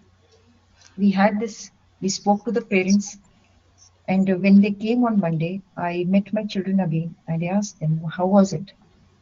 Did you see any changes? And yes, there were changes in the parents' perspective. Children, they were happy. Yes, ma'am, it has changed. So it is collaboration of both parents and the school. Infrastructure बाहर ma'am के, आपको ऐसे लगता है कि क्या आपको ऐसे लगता है कि पेरेंट्स के वजह से भी बच्चे कभी कभी बुली करते होंगे? Would parents be a reason for it? बिल्कुल, क्योंकि पेरेंट्स भी तो इंसान है ना, उनका भी बचपना कैसे गया हम नहीं जानते, है ना। हमेशा हम ये देखते हैं कि मैनेजमेंट करो, टाइम मैनेजमेंट करो, लाइफ मैनेजमेंट करो, रिलेशनशिप मैनेजमेंट करो। ये सब हम बड़ी बड़ी बातें करते हैं, पर एक ही सर्कल में हम एक बात नहीं कर सकते हैं, सेल्फ मैनेजमेंट। पेरेंट्स भी बिखरे हुए हैं, देखिए उनको वर्क प्रेशर घर पे भी है, उनको काम करना है, राइट। वर्किंग पेरेंट्स हैं, उन दोनों को भी काम करना है, पर जब वो खुद ही उलझे हुए हैं तो वो कॉन्शियस ही नहीं है कि उनके आसपास क्या हो रहा है, राइट। तो वो कॉन्शियसनेस लाने के लिए उनको वो माइंड फ्रीडम चाहिए। तो आजकल एक नया ट्रेंडिंग क्या चालू हो गया है कि हम बाहर घूमने चलते हैं, बाहर घूमने भी जाते हैं तो वो फोटोग्राफी में ज्यादा रहते हैं या मोबाइल्स में ज्यादा रहते हैं, परिवार के साथ वक्त नहीं बिताते। It is somehow you are trying to escape from your own self, right, you are escaping from your self. इसीलिए पेरेंट्स को खुद एंटैंगल्ड नहीं होना है, they have to be very conscious. You are taking care of a human being, not an animal. आपको पता हो, एक जो जिराफ होता है ना, जब उसका काफ पैदा होता है तो जिराफ काफ को लात मारता है, ये एक फैक्ट है, लात मारता है। क्यों? क्योंकि अब आप जन्म ले चुके हो, अगर आपको जिंदा रहना है then you should know how to survive, you should know how to run away from the things. हम तो बच्चे को जन्म दिया है जो इंसान है, जो इंटेलेक्चुअल है, तो हम ऐसे कैसे छोड़ दें? धीरे धीरे वो बच्चा जब बड़ा होता है तो सोसाइटल नॉर्म्स के साथ उनको रहना पड़ता है, आप उसको डिनाई नहीं कर सकते, है ना। तो बच्चे को खुद ही इम्यून करना सिखाइए, उसको सेल्फ मैनेजमेंट सिखाइए। हम टाइम मैनेजमेंट की बात करते हैं, हम क्या क्या मैनेजमेंट की, वेलनेस मैनेजमेंट के बारे में बात करते हैं, पर सेल्फ मैनेजमेंट वो गायब ही होगी। बड़ी बड़ी बातें होती हैं, पर जब खुद के लिए आती है तो कहीं पर भी बात नहीं थी। इसलिए मैं पेरेंट्स से हमेशा ये बोलूंगी, हाँ हमें 21st सेंचुरी के हिसाब से जाना है, मोबाइल से हमें भी कुछ खुशियां चाहिए होती है, पर जब आपको लगे कि आपका बच्चा कुछ अलग ही बिहेव कर रहा है तो थोड़ा देखिए क्या हुआ। स्कूल में जाइए, जैसे आराधिका मैम ने कहा, स्कूल में जाइए, पेरेंट्स से, टीचर्स से बात कीजिए, प्रिंसिपल से बात कीजिए। पेरेंट्स आजकल क्या करते हैं, अधिकार से जाते हैं, ये सोच के कि हम तो फीस भरते हैं ना, फीस भरते हैं ठीक है, अब हर संसार में कोई भी चीज फ्री ऑफ कॉस्ट नहीं आती है जी। Even when you take oxygen you have to breathe out carbon dioxide, ये एक्सचेंज ऑफ ड्यूटीज होती है, ये फ्री ऑफ कॉस्ट है, बट यू आर स्टिल क्या है, अनकॉन्शियस, कॉन्शियस ही नहीं है आप सूरज की धूप लेते हैं, आप जिस दिन धूप लेना बंद कर देंगे आपकी बॉडी में वीकनेस महसूस हो जाएगी, ये विटामिन डी की कमी हो गई है, अब सप्लीमेंट्स लेना शुरू कर देंगे, राइट। पानी नहीं है, कैसे करेंगे? देखिए हर चीज है, इंसान और नेचर इंटरेक्टिव होते हैं, उसके बगैर हम नहीं रह सकते। तो जैसे पेरेंट्स और स्कूल एक साथ मिलके ही एक सोसाइटी को बनाता है, हाँ जी। तो जब पेरेंट्स स्कूल में आके बात करते तो आप हावी मत होइए, अब बात कीजिए, आपको ये वजह से मैम मेरा बच्चा ये हो रहा है, तुरंत मुझे, मैं यकीनन बोल सकती हूँ 100% स्कूल इंटरफियर करना शुरू कर देगी। वैसे काउंसलर्स तो करते ही हैं, पर जब आप हाईलाइट करना शुरू कर देते हैं तो और उसका जोर पकड़ लेता है, वो सच में होने लगता है। प्रिंसिपल भी उसमें एड ऑन हो जाती है कि हाँ ये मेरा बच्चे हैं, मेरा स्कूल, और काम शुरू हो जाता है वहां, और चीजें चेंज होना शुरू करती हैं। मैम जैसे आपके पास बुलिंग का केस आता होगा तो आपको ऐसा लगता है कि जिसने बुली किया उसे टीसी देना चाहिए या कोई स्ट्रिक्ट एक्शन लेना चाहिए उसके खिलाफ, बिकॉज दूसरे बच्चे भी ट्रबल हो रहे हैं। सो जैसे मैंने कहा, TC is not a solution. आप सिर्फ बच्चे को, पेरेंट को बाहर उठा के फेंकने की बात कर रहे हैं। हमें जड़ क्या है, रूट कॉज क्या है? Root cause is the emotional imbalance, हमें उसको बैलेंस करना है। तो वो कैसे करेंगे? जैसे मैंने कहा, घर में एज अ पेरेंट बच्चे को सिखाइए कि मेडिटेट करो, खुद के साथ बैठो, खुद से बात करो, आपको क्या तकलीफ हो रही है। क्योंकि हम क्या कई बार करते हैं ना, सोसाइटी ने कंडीशंस लगा दिया है, लड़कियां कमाने नहीं जा सकती, जेंडर बायस आज भी होता है 21st सेंचुरी में, वेरी क्लियर है आज भी, ठीक है। और लड़कों को रोना नहीं चाहिए, लड़कियों को सहन शक्ति ज्यादा होनी चाहिए। ये कहाँ लिखा है तो दोनों इंसान, इमोशंस एक जैसे होते हैं, पर ये हमने कंडीशनड कर दिया कि ऐसा ही, इस जेंडर को ऐसा होना चाहिए, इस जेंडर को ऐसा ही होना चाहिए। तो आप वो ठान लेते हैं, अच्छा सोसाइटी ने ऐसा कहा, आपका दिमाग में छप गई ये बात, मुझे ऐसे ही होना चाहिए। TC is not a solution at all for that. आप उस बच्चे को, मैंने कहा ना, इम्यून बनाइए। जैसे जैसे बच्चा बड़ा हो गया होगा, शुरुआत में तकलीफ होगी कि वो क्या कर रहा है, मेडिटेशन के लिए बोल दिया, अब मेडिटेशन तो और तकलीफदायक है। कैसे बैठे हम अपने साथ, ना भगवान तो दिखते ही नहीं है, कलर्स तो दिखते ही नहीं है, अब आप अंधेरे में बैठे हो, है ना। जब सीड को आप अंदर डालते हो तो अंधेरा ही रहता है ना, और धीरे धीरे धीरे धीरे करके वो ऊपर आती है, उसकी it start sprouting, right. The same way time लगेगा, but you start feeling stronger. हाँ, अब आपका एक एम बनना शुरू कर देगा कि मुझे ये करना है, ये करना है, ये करना है। कोई भी बच्चा, कोई भी इंसान जन्म से ऐसा नहीं होता है, उसको सोसाइटी कंडीशनड कर देती है, और हम समझ ही नहीं पाते कि ऐसा क्यों हो रहा है। हम बुली से डरते हैं, कॉन्फिडेंटली आप फेस करो उस बुली को, आप पूछिए, क्योंकि पूछने पे तो जवाब मिलना ही नहीं है, क्योंकि आप इतने बड़े भी नहीं हुए, आप सब एक ही उम्र के हैं, आपको पता ही नहीं कि वो सही बोल रहा है कि नहीं, वो गलत बोल रहा है। और फिर कई बार ऐसा होता है कि जो बच्चा बुली कर रहा है ना, उसी के साथ आप भी जुड़ जाते हो, आपको भी मजा लगता है, अरे वाह यह बहुत अच्छा हो रहा है। आप गालियां बोलना सीख जाते हो, आप वैसे ही होना सीख जाते हैं, क्योंकि आपके पास फिल्ट्रेशन ही नहीं है, आपको पता ही नहीं कि सही क्या है गलत। तो आपको पता होना चाहिए कि आप क्या करें। तो ये पेरेंटिंग भी होती है। स्कूल में मॉरल वैल्यूज भी सिखाते हैं, वैल्यू एजुकेशंस रहते हैं, काउंसलर्स रहते हैं। यही जब एक साथ जुड़ जाती हैं, तो जो बच्चे हैं वो एक सही हाथ में होते हैं। एंड मैम, जैसे अगर स्कूल मैनेजमेंट, लाइक आप तो वहां से हैं, सो अगर पेरेंट्स आपके पास आते, जैसे आपने बोला कि parents also should be a part of it, parents को पता होना चाहिए कि क्या हो रहा है। तो जैसे अगर पेरेंट्स भी आते हैं और बोलते कि वो तो घर पे भी ऐसे ही करता है, हमसे तो संभलता ही नहीं है, हमें नहीं पता कि क्या करना चाहिए, घर पे भी ऐसे ही बिहेवियर है उसका, सबको परेशान कर रहा है, तो उसे तब स्टॉप करने के लिए हम कैसे हेल्प कर सकते हैं?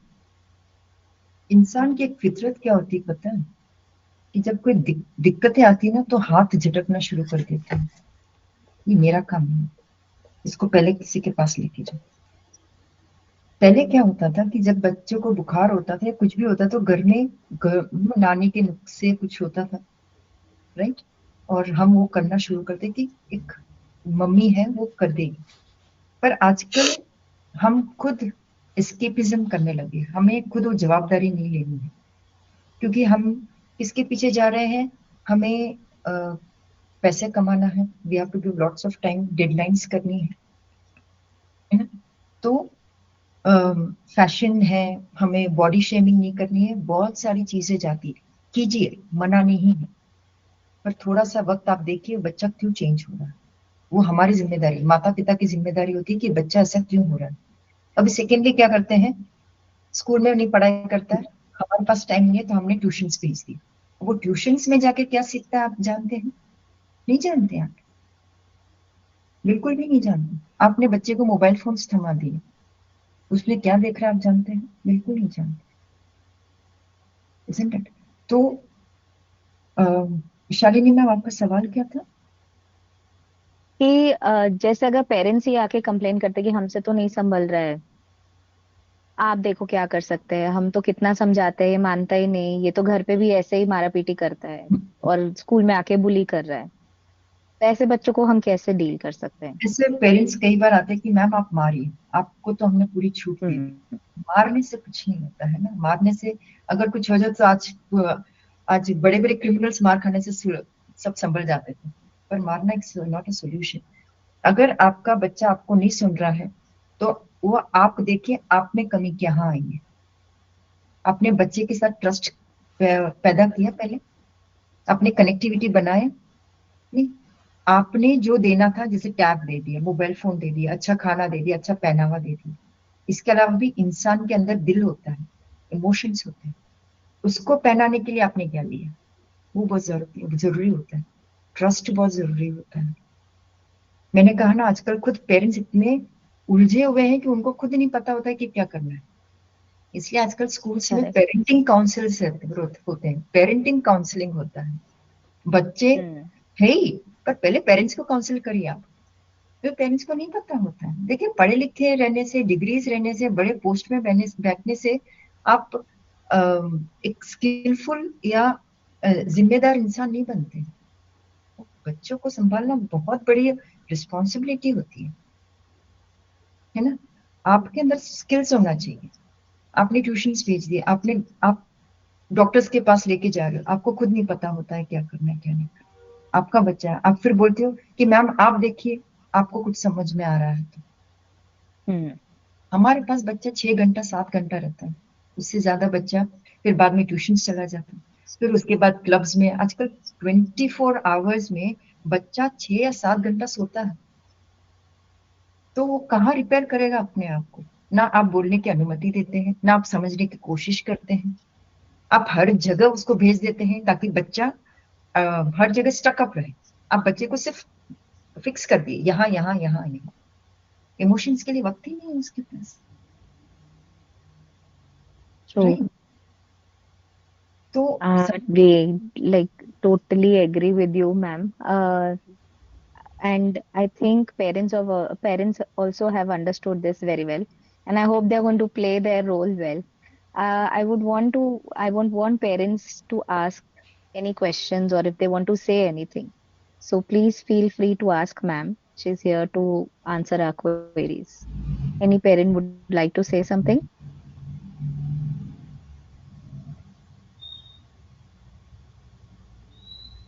I think we are very clear with our things. Yes, Dipti ma'am, I think you would want to ask. Yeah, yes, ma'am. Actually, I have a 2-year-old child. So, is there any tips to know if I send means first time school जो बोलते हैं first time school में उसे भेजती हूँ या play school में भेजती हूँ, तो प्ले स्कूल में तो वैसे कुछ होता ही नहीं, हो तो बहुत छोटे छोटे बच्चे होते हैं, लेकिन फिर भी प्ले स्कूल से टीनेजर स्कूल ये सब में भेजने के लिए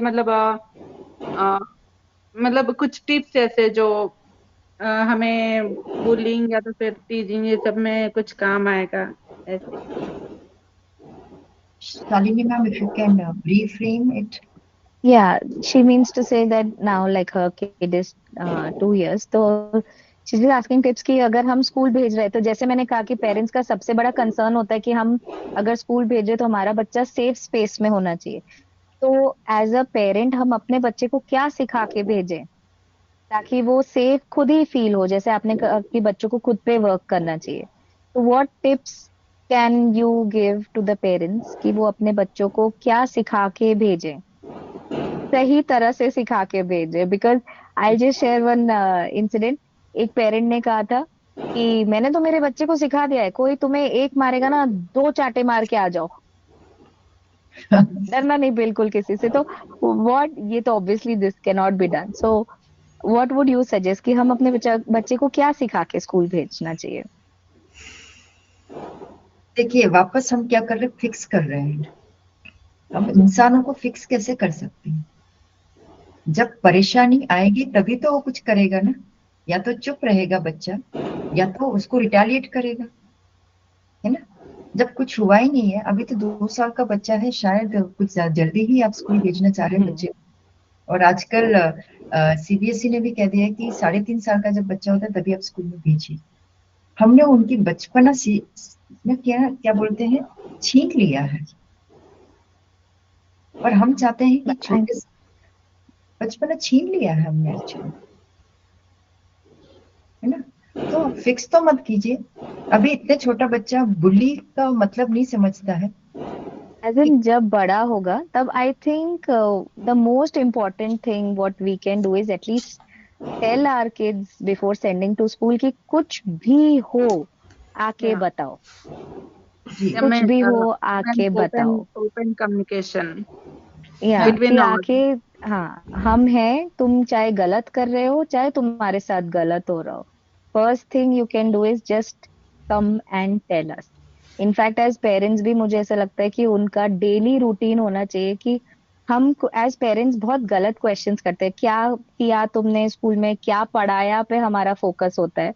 मोर than that our focus should be, बेटा आपने दोस्तों के साथ क्या बातें की, आपने ब्रेक टाइम में क्या करा, इंस्टेड ऑफ जस्ट फोकसिंग। हम, मैंने बहुत सारे पेरेंट्स को देखा है, किचन में काम करेंगे या फादर्स लैपटॉप पे, हाँ बताओ आज कितना मार्क्स आए तुम्हारे टेस्ट में, एग्जाम्स कब है, तुम्हारे कितने, कैसे तुम्हारी टीचर का कोई कंप्लेन नहीं आचे। It's only academics, but more than academics I feel कि पेरेंट्स को ये कम्युनिकेट करना चाहिए कि आपको आज स्कूल जाके कैसा फील हुआ, आज अच्छा लगा, आज बुरा लगा, किसी ने कुछ बोला, आपने किसी को कुछ बोला, लड़ाई तो नहीं हुई, मजा आया क्या।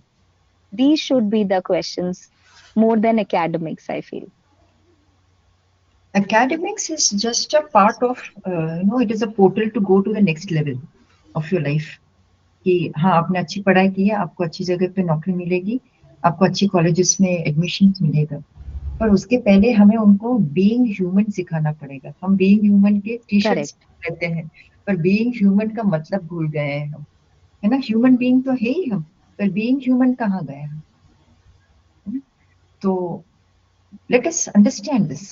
सोसाइटी अगर बना है तो हर चीज से बनी हुई है, सिर्फ इंसान ही नहीं है। इंसान के विचार, उनके इमोशंस, उनकी कनेक्टिविटी बहुत मायने रखती है, और पेरेंट्स और टीचर्स का रोल टिल 10th स्टैंडर्ड बहुत मायने रखता है। अगर Correct. I think parents and teachers main should be on the same page जैसे हम बात जी कर रहे थे. So, any tip that Rupal ma'am you would like to give to the parents so that we can, build in and we all be on the same page for, controlling, yeah, stopping bullying completely. Anything that you would want to tell the parents? पहले तो कोई भी चीज को fix मत कीजिए, right. ये ऐसा होगा तो ऐसा करना।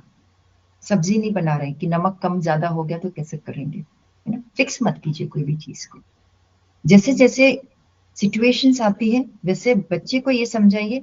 सिर्फ बच्चे ही नहीं, यहाँ तक हम जहाँ जितने भी यहाँ पर आज बैठे हैं, हम सबको इमोशनली स्ट्रांग होना पड़ेगा, क्योंकि कौन इंसान कितना इमोशनल लेवल पे हर्ट होके ऊपर आया है आप नहीं जानते।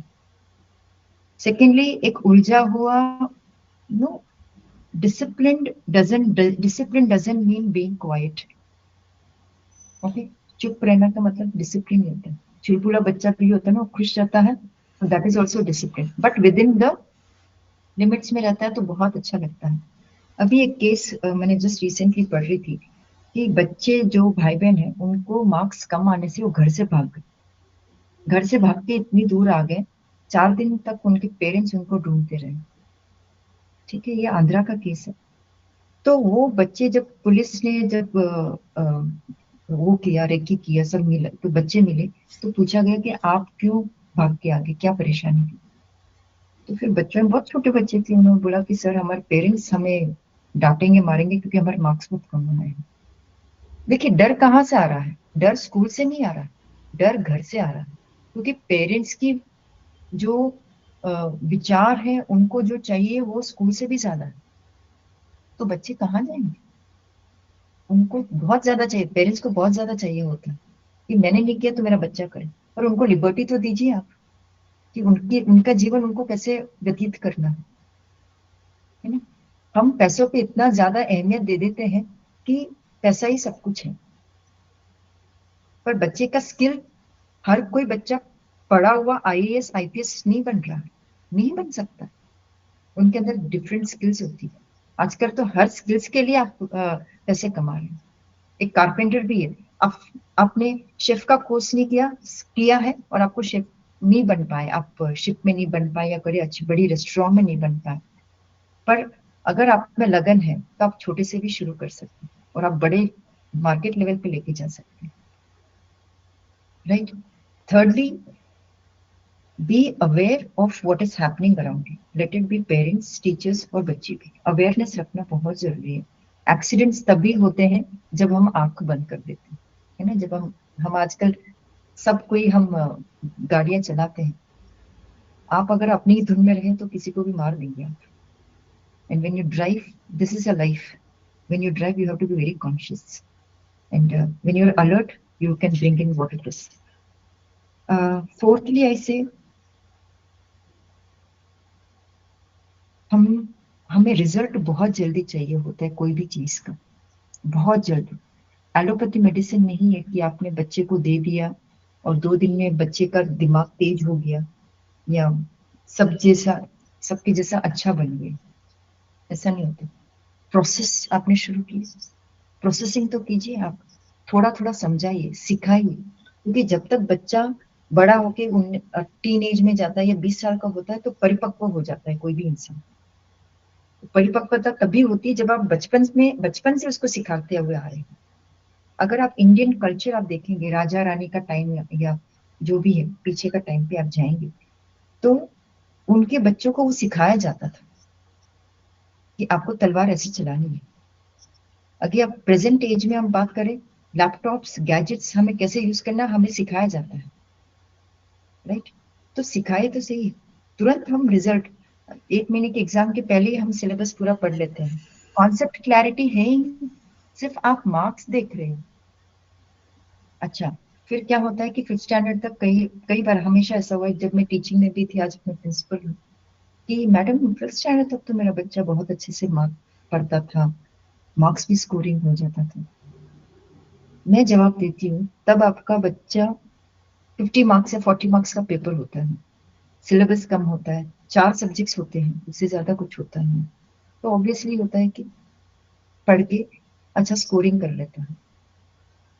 फिर 6th में जैसे जैसे जाता है ऑब्वियसली प्रेशर बनता है, आपका जो बुक्स हैं, कंटेंट है, वो लेवल हाई हो जाता है। 7th में, 8th में जैसे जैसे बड़ा होगा चीजें बढ़ती जाएगी, तो वहां पर वो क्या करता है कि पेरेंट्स भी बोलते हैं कि बेटा तू, अभी ना कंपैरिजन यहाँ पर शुरू हो जाता है कि बेटा तब तो तुम अच्छा से लाते थे, अब क्यों नहीं लगा, वो भी चिल्ला के। बच्चा सहम जाता है, उसको खुद घुटन होती है, अरे हाँ मैं तो तब अच्छा लाता था, अभी क्यों नहीं ला।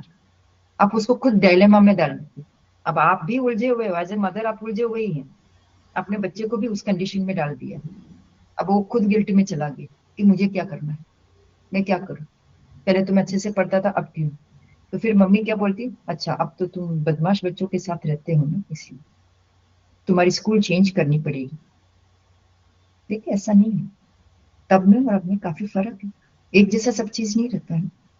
challenges are to be there around you, without that you cannot be growing stronger. Challenges make you stronger, failures make you stronger, and if you feel weak then you start finding the other ways and means out how to escape from that. And Shalini ma'am, I just want to touch one part of this, जहाँ video में एक जो आपने voice सुनाया था, उन्होंने बोला था कि मुझे ऊपर से गिरने की इच्छा हो गई थी, वो तो एक टीचर ने आके मुझे बचाया। आजकल सुसाइडल केसेस ऐसे हो गए हैं क्योंकि अपने आप को वर्थ ही नहीं समझते, फेलियर और चैलेंजेस एक्सेप्ट करने की उनमें ताकत ही नहीं, क्योंकि उन्होंने सिर्फ फिजिकल रूप में ही देखा कि हम ये है, ये जो 5 तत्व से हमारा शरीर बना यही हम, अंदर की जो खुद है विल पावर है वो तो भूल ही चुके हैं। हर इंसान वो भूल चुके कि हमारे अंदर कुछ है which is keeping us alive, तो वो तो आप भूल ही चुके हैं, है ना। तो आजकल हम स्कूल्स में देखते हैं बच्चे तुरंत, जैसे जयपुर का केस हुआ था, बच्चा ऊपर से गिर गया, जबकि उस बच्चे ने पेरेंट को बताया था कि मुझे ये तकलीफ हो रही है, तो पेरेंट ने क्या किया, सीधा वो ब्लेम स्कूल पे डाल दिया। देखिए हम खुद ब्लेम गेम खेलते हैं और बहुत आसान होता है दूसरे के ऊपर उंगली उठाना, पर जब वो बच्चे ने बोला था कि मम्मी मुझे तकलीफ हो रही है, तो पेरेंट ने ध्यान देना था। Very rightly said, ma'am. I mean, actually, we cannot have a blame game here. यहाँ पे दोनों, I think, school plus parents का equal play है in, for our children to be safe. Both have to be on the same page. तो ही हम ये कर पाएंगे कि बच्चे strong बन पाए emotionally. Thank you so much, ma'am. It was very insightful. And I hope parents also agree कि हम सिर्फ ब्लेम नहीं कर सकते कि स्कूल जा रहा है बच्चा तो वहीं पे उनकी responsibility. We also have a role to play as parents, and equally teachers and management have to understand कि हाँ, अगर have to be very alert कि अगर बच्चा कुछ कर रहा है तो then we should also have counseling sessions in the school, and we should also approach the parents। दोनों साथ मिलके काम करेंगे तो ही हमारी प्रॉब्लम सॉल्व हो सकती है। Thank you so much ma'am. Thank you so much. I also feel कि ऐसे नॉटी एंड कंडक्ट डिसऑर्डर बच्चों की एनर्जी को सही तरह से चैनलाइज करने की जरूरत है। लाइक स्कूल में मेडिटेशन स्टार्ट करवाना चाहिए, या क्वाइट टाइम रखना चाहिए जहां वो सिर्फ चुप बैठे हैं कुछ देर, where they can just learn to be quiet and control their impulsive और destructive actions। ये बच्चों को कुछ कभी कभी ऐसे ही करना होता है तो वो इम्पल्सिव रिएक्शन होता है कि मार दिया या फेंक दिया। तो एटलीस्ट हम चुप रह के थोड़ा टाइम उनको सिखा सकते हैं कि just be in control of your own self. बच्चों के एकेडमिक्स को इम्पोर्टेंस हम बहुत देने लगे, जैसे रूपाली मैम ने कहा कि सिर्फ पढ़ाई पढ़ाई पे ध्यान दे रहे। आजकल हम वैल्यूज पे ध्यान ही नहीं दे रहे। In fact parents and teachers, specially school, I feel topics like values, specially empathy सिखाना बच्चों को बहुत जरूरी है। रियलाइज करवाना जरूरी है कि उनके एक्शंस की वजह से दूसरे बच्चों पे क्या इम्पैक्ट पड़ता है। बच्चे बड़े होकर अगर हम इसको अभी मैनेज नहीं करें तो जैसे हमने ऑडियो में भी सुना था, बच्चे बड़े होके एंटी सोशल बन जाते हैं। एक्सट्रोवर्ट बच्चे होते हुए भी इंट्रोवर्ट जैसे बिहेव करने लगते हैं। जैसे मैम आपने कहा, अपने एग्जिस्टेंस पे ही डाउट करने लगते हैं क्योंकि उन्हें लगता है कि हम सिर्फ एक फिजिकल फॉर्म है। So it is very important कि हम अपने बच्चों को ये वैल्यूज सिखाएं, मेडिटेशन टाइम रखे, क्वाइट टाइम रखे। एंड जैसे आपने कहा कि पनिशमेंट या सस्पेंड करने से कुछ होता नहीं है, इससे तो इंस्टेड बच्चे ढीठ हो जाते हैं। तो मुझे ऐसा लगता है कि उनको जैसे आपके पास कंप्लेन आई कि हाँ ये बच्चे ने ऐसे किया, बुली किया, तो एज पनिशमेंट हमें उन्हें सोशल सर्विसेज में डाल देना चाहिए कि तुम जाके दान करो, या ओल्ड एज में जाके रहो, या अनाथ बच्चों के साथ जाके उनको हेल्प करो, ताकि वो समझ में आए कि हम्बल होना कैसे होता है। एक्चुअल में उनको समझ में आएगा कि when they see the world कि अच्छा बाहर दुनिया कैसे है, हम कहाँ स्टैंड करते हैं। So maybe this will bring a practical change in them. What do you think, Radhika ma'am, about this? Ma'am very rightly said आपने, और रूपाली मैम ने काफी अच्छा पॉइंट हाईलाइट किया कि बच्चों को पनिश करना या जैसे उनको स्कूल से निकाल देना is never the solution. And जैसे शालिनी मैम आपने अभी अभी पॉइंट आउट किया कि किस तरह से हमें उनको सोशल एक्टिविटीज में एंगेज करना चाहिए, जिससे ना वो सीखते हैं। जैसे मैंने बोला ना, अल्ट्रुइज्म की वो वैल्यू सीखेंगे, प्रो सोशल बिहेवियर, अच्छे से बिहेव करना, अच्छा इंसान बनना क्या होता है वो सीखेंगे। वो बहुत जरूरी है। बट समटाइम्स आई फील कई बार ना बच्चे क्या होते हैं, बहुत रेपिटेटिव ऑफेंडर्स बन जाते हैं। जबरदस्ती हमने एक बार बच्चे को बोला, जैसे एक बार कंप्लेंट आई, आपने समझाया, as teachers, as counsellors, as parents समझाया, बच्चा 2 दिन माना, कई बार तीसरे दिन उसने फिर वही किया। तो स्कूल एक और तरीका भी एम्प्लॉय कर सकते हैं, जिसमें क्या हो सकता है, कार्ड सिस्टम, कि बच्चे ने एक बार गलती की, उसने किसी को बुली किया या कुछ ऐसा बिहेव किया जो गलत था, टू जस्ट आइडेंटिफिकेशन के लिए कि हाँ ये बिहेवियर गलत था, हम एक बच्चे को येलो कार्ड दे सकते हैं, दिस वाज रॉन्ग। एंड उस येलो कार्ड का मतलब है अब आपको सोशल वेलनेस की तरफ काम करना है। जैसे शालिनी मैम ने एग्जांपल्स देखी, ओल्ड एज होम जाके वो हेल्प करा सकते हैं, वॉलंटियर कर सकते हैं, दान वगैरह कर सकते हैं, स्कूल की क्लीनिंग में हेल्प कर सकते हैं, समथिंग लाइक दिस। बच्चे ने दूसरी बार फिर कुछ गलत काम किया, अब फिर वही करेंगे और उनका सोशल एक्टिविटी का, सोशल हेल्प का लेवल एक थोड़ा सा बढ़ा देंगे। तीसरी बार किया, आप फिर करेंगे। बट जब ये तीसरी बार हो गया है, इसका मतलब है बच्चा नहीं सुन रहा है इस चीज से, उनको समझ नहीं आ रहा है। कई बार होता है ना कि प्यार से नहीं समझते, कई बार थोड़ा स्ट्रिक्ट होना पड़ता है। तो I think eight that point, तीसरी बार के बाद अगर फिर रिपीट हो रहा है, तो स्कूल एक सिस्टम कर सकता है, गिविंग अ रेड कार्ड, जिसका मतलब है suspension for a few days. तो बच्चे को पता चलेगा कि ऐसा नहीं है कि हर बार गलत करूंगा, किसी को थप्पड़ मार दिया तो मुझे सिर्फ क्या थोड़े दिन के लिए ग्राउंड साफ करना है, या ओल्ड एज होम जाना ही तो है, या फिर दान ही तो करने जाना है। वहां पे वो बहुत जरूरी है समझना कि बहुत सीरियस प्रॉब्लम है बुलिंग, या ऐसा कुछ भी जो दूसरों को हर्ट कर रहा है, दूसरों को परेशान कर रहा है, दूसरों को जिससे चोट लग रही है, सिर्फ शारीरिक नहीं, दिल पे चोट लग रही है, दिमाग पे चोट लग रही है, तो वहां पे हम उन्हें सस्पेंड कर सकते हैं। एंड अगर उसके बाद भी कई बच्चे होते हैं वो नहीं ही सुनते हैं, आप जो मर्जी कर लो, पेरेंट्स, स्कूल जो मर्जी करे, उनपे कोई असर नहीं है, At that point, I think it becomes very important for schools and both parents to understand कि बाकी बच्चों की सेफ्टी भी बहुत इम्पोर्टेंट है, टीचर्स की सेफ्टी भी इम्पोर्टेंट है, कि कोई ऐसी सिचुएशन नहीं आनी चाहिए जहां वो बच्चा दूसरों को इस लेवल पे हर्ट कर दे कि बात स्कूल पे आए या पेरेंट्स पे आए कि उन्होंने क्यों नहीं किया जब वो बच्चा इतनी बार कुछ कर रहा था।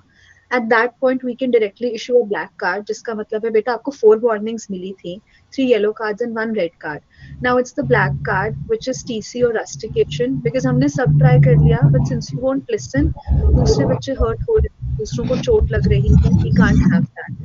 तो हम वैसा कुछ कर सकते हैं। इससे उनको पता चलेगा कि इट इज वेरी सीरियस, हर बार छोटी छोटी पनिशमेंट मिलती है, छोटी छोटी वो चीजों से वो बच नहीं सकते हैं, एंड उनके गलत बिहेवियर्स का उनको इम्पैक्ट एंड कॉन्सिक्वेंसेस झेलने पड़ेंगे।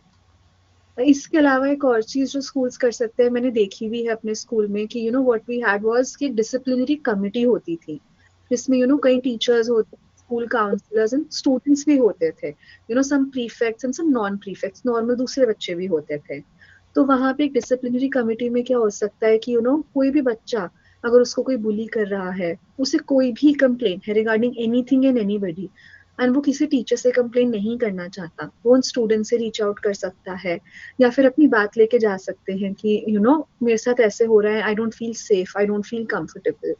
यहाँ पे उस कमिटी की रिस्पॉन्सिबिलिटी बन जाती है बच्चे की कॉन्फिडेंशियलिटी को मेंटेन करना, कि जब तक बहुत जरूरी नहीं हो रहा है, जब तक एकदम ही कंपलसरी नहीं है, इस बच्चे ने कंप्लेन की है, उसने एग्जैक्टली क्या बात की है, हमें वो डिस्क्लोज नहीं करनी चाहिए, ना ही दूसरी टीचर्स को, ना ही दूसरे बच्चों को। वो बात हमें वहीं पे रख के हमें उसका सोल्यूशन ढूंढना चाहिए। इसके अलावा एक और जैसे कंप्लेंट बॉक्स भी बना सकती हैं ऐसी डिसिप्लिनरी कमिटीज, जैसे रूपाली मैम ने पॉइंट आउट किया था ना कि उनसे चिट्स बनवा ली थी या लिखवा लिया था क्या इश्यूज हैं, तो हम वैसे कर सकते हैं कि उन्हें कंप्लेंट बॉक्स बनवा सकते हैं जहाँ पे वो अपनी कंप्लेंट्स डाल सकते हैं अनोनिमसली। उससे उन्हें ये भी पता होगा कि उनकी पता नहीं किसने कंप्लेन की है, but at the same time complaint चली भी गई है। सो लेट्स से राहुल सबको मारता है, राहुल बच्चों की बॉटल्स खोल के फेंक देता है, जैसे शालिनी मैम ने बोला था ना, दूसरे बच्चों का टिफिन निकाल के खा लेता है, you don't have to put your name in, Rahul ऐसा करता है, तो उससे पता चलेगा कि राहुल ये कर रहा है, किसने कंप्लेन की, नोबडी वुड नो। ऐसी चीजें I think can be very beneficial, not just for schools as a whole, कि वो अपनी रिस्पॉन्सिबिलिटी भी पूरी कर पाएंगे, बच्चे भी सेफ रह पाएंगे, at the same time parents की भी रिस्पॉन्सिबिलिटी आएगी कि देखो ऐसे हो रहा है, स्कूल अपना काम कर रहा है, बाकी आपका काम है। So I think all of these things are very important. Shalini ma'am, एक चीज याद ऐड करना चाहूंगी मैं, घर पे बच्चों को पूछते हैं कि आप आके हमसे बात कीजिए, बट कई बार बच्चे खुल के नहीं बात करते हैं। तो जब पीटीएम्स होते हैं स्कूल में 2 महीने में एक बार, तो it would be better if all the parents compulsorily they attend the PTM. Just do not go to take the report card or the progress of their studies, even the progress of their how the behavior also, है ना। उसको हम negative में ही क्यों देखें, क्योंकि वहां पर तो आप ग्रेडिंग नहीं दे सकते, मार्क्स बच्चे ने लिखा तो वहां पर आपने ग्रेडेशन देखा, पर बिहेवियर के लिए क्या ग्रेडेशन है। तो क्लास टीचर, सब्जेक्ट टीचर बहुत ज्यादा आपको इन डेप्थ बता पाएंगे कि बच्चा ऐसा क्यों कर रहा है। पर जब स्कूल और पेरेंट्स जब एक साथ आते हैं, तो कहीं ना कहीं बच्चे के मन में होता है कि अगर ऐसा हुआ तो मम्मी पापा और स्कूल हमेशा आते हैं, बात करते हैं, है ना कहीं वो चीज वो सुधारना शुरू कर देता है, राइट मैम। यस मैम, आपने काफी अच्छे से एक्सप्लेन किया कि इट्स वेरी इंपॉर्टेंट कि स्कूल तो अपना काम कर ही रहा है, बट इट्स वेरी इंपॉर्टेंट जब तक पेरेंट्स एक्टिवली पार्टिसिपेट नहीं करेंगे तो वो समझेंगे कैसे कि स्कूल क्या काम कर रहा है, बच्चे स्कूल में क्या सफर कर रहे हैं या टीचर्स क्या आइडेंटिफाई कर पा रही हैं। तो पेरेंट्स की भी इक्वली उतनी ही रिस्पॉन्सिबिलिटी बनती है जितनी पेरेंट्स की होती है। Thank you so much Rupali ma'am, I think आपने आज काफी अच्छे से हमें एक्सप्लेन किया, एक स्कूल का पर्सपेक्टिव बताया, being a teacher and a principal. I think सभी पेरेंट्स ने कुछ बहुत अच्छा सीखा, समझा, एक स्कूल का पर्सपेक्टिव भी कि ब्लेम गेम नहीं खेलना चाहिए, किस तरह से स्कूल अपना बेस्ट कर रहा है, हमें अपना बेस्ट करना है, एंड एक कोलैबोरेटिव अप्रोच लेनी है। Thank you so much ma'am. Thank you so much. With this, I would like to, quickly help parents understand कि कब बहुत ज़रूरी हो जाता है for us as parents to identify कि कब हमें professional help की ज़रूरत है। हमने सब किया, टीचर्स ने सब कर लिया, बच्चे को सब समझा के देख लिया, गुस्सा कर दिया, डांट दिया, पनिशमेंट दे दी, सस्पेंड हो गया सब, पर बच्चा नहीं सुन रहा है, तो हमें तब वो एक पॉइंट आ जाता है जब हमें समझना है कि प्रोफेशनल हेल्प की जरूरत है अब हमारे बच्चे को। या बुलिंग जब बहुत फ्रीक्वेंट हो रही है, हमारा बच्चा दूसरों को बुली करता हुआ हमें दिख रहा है और नहीं मान रहा है, जैसे मैंने बोला, या फिर अगर हमारा बच्चा इमोशनल डिस्ट्रेस एक्सपीरियंस कर रहा है बिकॉज ऑफ बीइंग बुलीड, या अगर उनकी स्लीप खराब हो रही है, सो नहीं पा रहे हैं, खाना खाना छोड़ दिया है, उनकी हेल्थ खराब हो रही है, या फिर जिन्हें बहुत ज्यादा डर बैठ गया है उनके अंदर स्कूल जाने का, टीचर से मिलने का, या बच्चों से, दूसरे बच्चों से मिलने का, एक अवॉइडेंस है स्कूल जाने की, अपने घर वालों के साथ टाइम स्पेंड करना बंद कर दिया है, उनका कॉन्फिडेंस आपको ड्रॉप होता दिखता है, या एकेडमिक परफॉर्मेंस आपको खराब होती हुई दिख रही है, या फिर जब बच्चे कभी बहुत एक्सट्रीम केसेस में, जैसे मैम ने अभी रूपाली मैम ने शेयर किया था, एक केस हुआ था जिसमें बच्ची ने घर पे बात की थी कि मुझे नहीं जाना है स्कूल, मेरे को स्कूल नहीं जाना है, बुलिंग हो रही है मेरी, and I feel completely hopeless. जब हमारा बच्चा सेल्फ हार्म या होपलेसनेस की बातें कर रहा है, it's very important to understand this is not something जो स्कूल टीचर्स या आप एज पेरेंट्स डील कर सकें। At that point it becomes extremely important कि हम प्रोफेशनल हेल्प लें, जहाँ पे हम साइकोलॉजिस्ट्स एंड काउंसलर्स को इन्वॉल्व करें अपने बच्चे की हेल्प करने के लिए before it become gets too late. And this is exactly where parent Eva comes in. यहाँ पे हम एक प्लेटफॉर्म प्रोवाइड करते हैं ऑफ एक्सपर्ट्स, जहाँ पे पेरेंट्स किसी भी टाइम हमारे एक्सपर्ट्स के साथ एक सेशन स्केड्यूल कर सकते हैं to deal with any problems, like कोई भी प्रॉब्लम है उसके बारे में बात करने के लिए, whether it's parenting related, parents कोई प्रॉब्लम एक्सपीरियंस कर रहे हैं, वेदर इट्स चाइल्ड रिलेटेड कि बच्चा कोई ऐसी प्रॉब्लम जैसे बुलिंग जैसी प्रॉब्लम या अग्रेशन जैसी प्रॉब्लम एक्सपीरियंस कर रहा है, जिससे ना सिर्फ बच्चा इम्पैक्ट हो रहा है बल्कि उनकी पूरी फैमिली इम्पैक्ट हो रही है। So I think Parent Eva helps with that. And with this, I would just like to wrap आज का पूरा सेशन में हमने क्या इंपॉर्टेंट चीजें सीखी। सो फर्स्ट दैट बुलिंग बहुत सीरियस है, हमें उसे हल्के में नहीं लेना चाहिए। Early actions and early interventions matter, हम जितना जल्दी आइडेंटिफाई करेंगे कि एक प्रॉब्लम है, हम उतनी जल्दी उसे एड्रेस कर पाएंगे। Listening is very powerful, whether it's coming from teachers और if it's coming from parents, बहुत जरूरी है। बच्चा अपनी फीलिंग्स एक्सप्रेस कर रहा है, बच्चा बता रहा है व्हाट आई एम फीलिंग, बहुत जरूरी है as parents, as teachers, as adults ये समझना कि वो किस इंटेंशन से बता रहे हैं, वो क्या फील कर रहे हैं इसके पीछे, उनकी क्या इमोशंस हैं और हम किस तरह से हेल्प कर सकते हैं। And last and I think the most important one जो आज हमने सीखा कि पेरेंट्स एंड स्कूल एक दूसरे के अगेंस्ट नहीं है, दे आर टुगेदर, वो साथ में मिलके एक टीम है, they have to work together to ensure कि हमारा बच्चा एक बुली फ्री जोन में है, वो खुश है, सेफ फील कर रहा है, एंड बाय चांस अगर वो किसी प्रॉब्लम में है, वो बुली हो रहा है या ऐसा कुछ हो रहा है, तो वो समझे कि मेरा स्कूल, मेरी टीचर्स, मेरे पेरेंट्स एक सेफ स्पेस जिनके पास मैं जब मर्जी जाके अपनी प्रॉब्लम शेयर कर सकता हूँ या कर सकती हूँ विदाउट वरिंग कि क्या होगा, वो मेरी बात समझेंगे एंड मुझे उससे डील करने में हेल्प भी करेंगे। इसके अलावा I would like to highlight one more point, जैसे कि रूपाली मैम ने कहा था ना कि पेरेंटिंग काउंसलिंग बहुत जरूरी हो गई है आजकल की, पेरेंट्स को ना समझ नहीं आता है कई बार कि किस तरह से हम डील कर सकते हैं अपने बच्चों से या प्रॉब्लम से। सो along those lines I would like to add कि very soon Parent Eva is also moving towards providing a complete care and wellness solution, not just for children but for parents and their entire families also. At Parent Eva, when we say we are a parenting first platform, parents first, it means that we are working together कि हम किस तरह से parenting easy बना सके parents के लिए, and जहाँ पे हम collaborate करने वाले हैं schools के साथ, we are going to be conducting workshops, awareness sessions and structured programs, जिससे क्या होगा कि पेरेंट्स और उनके बच्चों को एक consistent emotional and psychological support मिलता रहेगा, ना ही सिर्फ उनके घर में पर उनके स्कूल में भी, जहाँ पे उनको पता है उन्हें किससे रीच आउट करना है, कैसे अपनी प्रॉब्लम्स का सोल्यूशन लेना है और कैसे सेफ फील करना है। So that was all for today. I would like to thank all of parents for being such great participants, for participating so effectively and enthusiastically. उसके अलावा I would also like to thank Rupali ma'am. She took time out from a very busy schedule. We all know school principals को बहुत hectic रहता है, but thank you so much ma'am for taking out time. And I am very sure कि आज सबने बहुत कुछ सीखा, स्कूल का पर्सपेक्टिव समझा, फ्रॉम द मैनेजमेंट पर्सपेक्टिव कि स्कूल अपना बेस्ट कर रहा है, एंड किस तरह से एज पेरेंट्स हम इन्वॉल्व हो सकते हैं। I would also like to thank Gurmeet ma'am कि उन्होंने अपना पर्सपेक्टिव दिया, and all of the parents, Deepti ma'am and everybody else who participated. in today's session. It was a really great session. I hope everybody learned something. I know I did.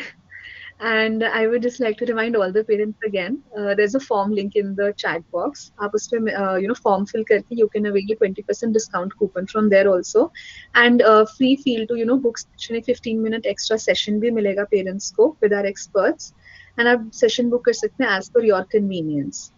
Here we are aiming to make parenting a little convenient for all of you. Along with this, the certificates and everything that you can avail after the completion of the series. We will have the second webinar on the series on cyberbullying, and we would love all of you to join. हम वहाँ पे वो join करेंगे and जैसे आज हमने bullying in school and colleges and बाकी जगहों पे सीखा, स्पेसिफिकली स्कूल्स, वहाँ पे हम साइबर बुलिंग के बारे में बात करेंगे अच्छे से. And after that you can avail your certificates of participation and also for engaging जिन्होंने किया है, and the most active and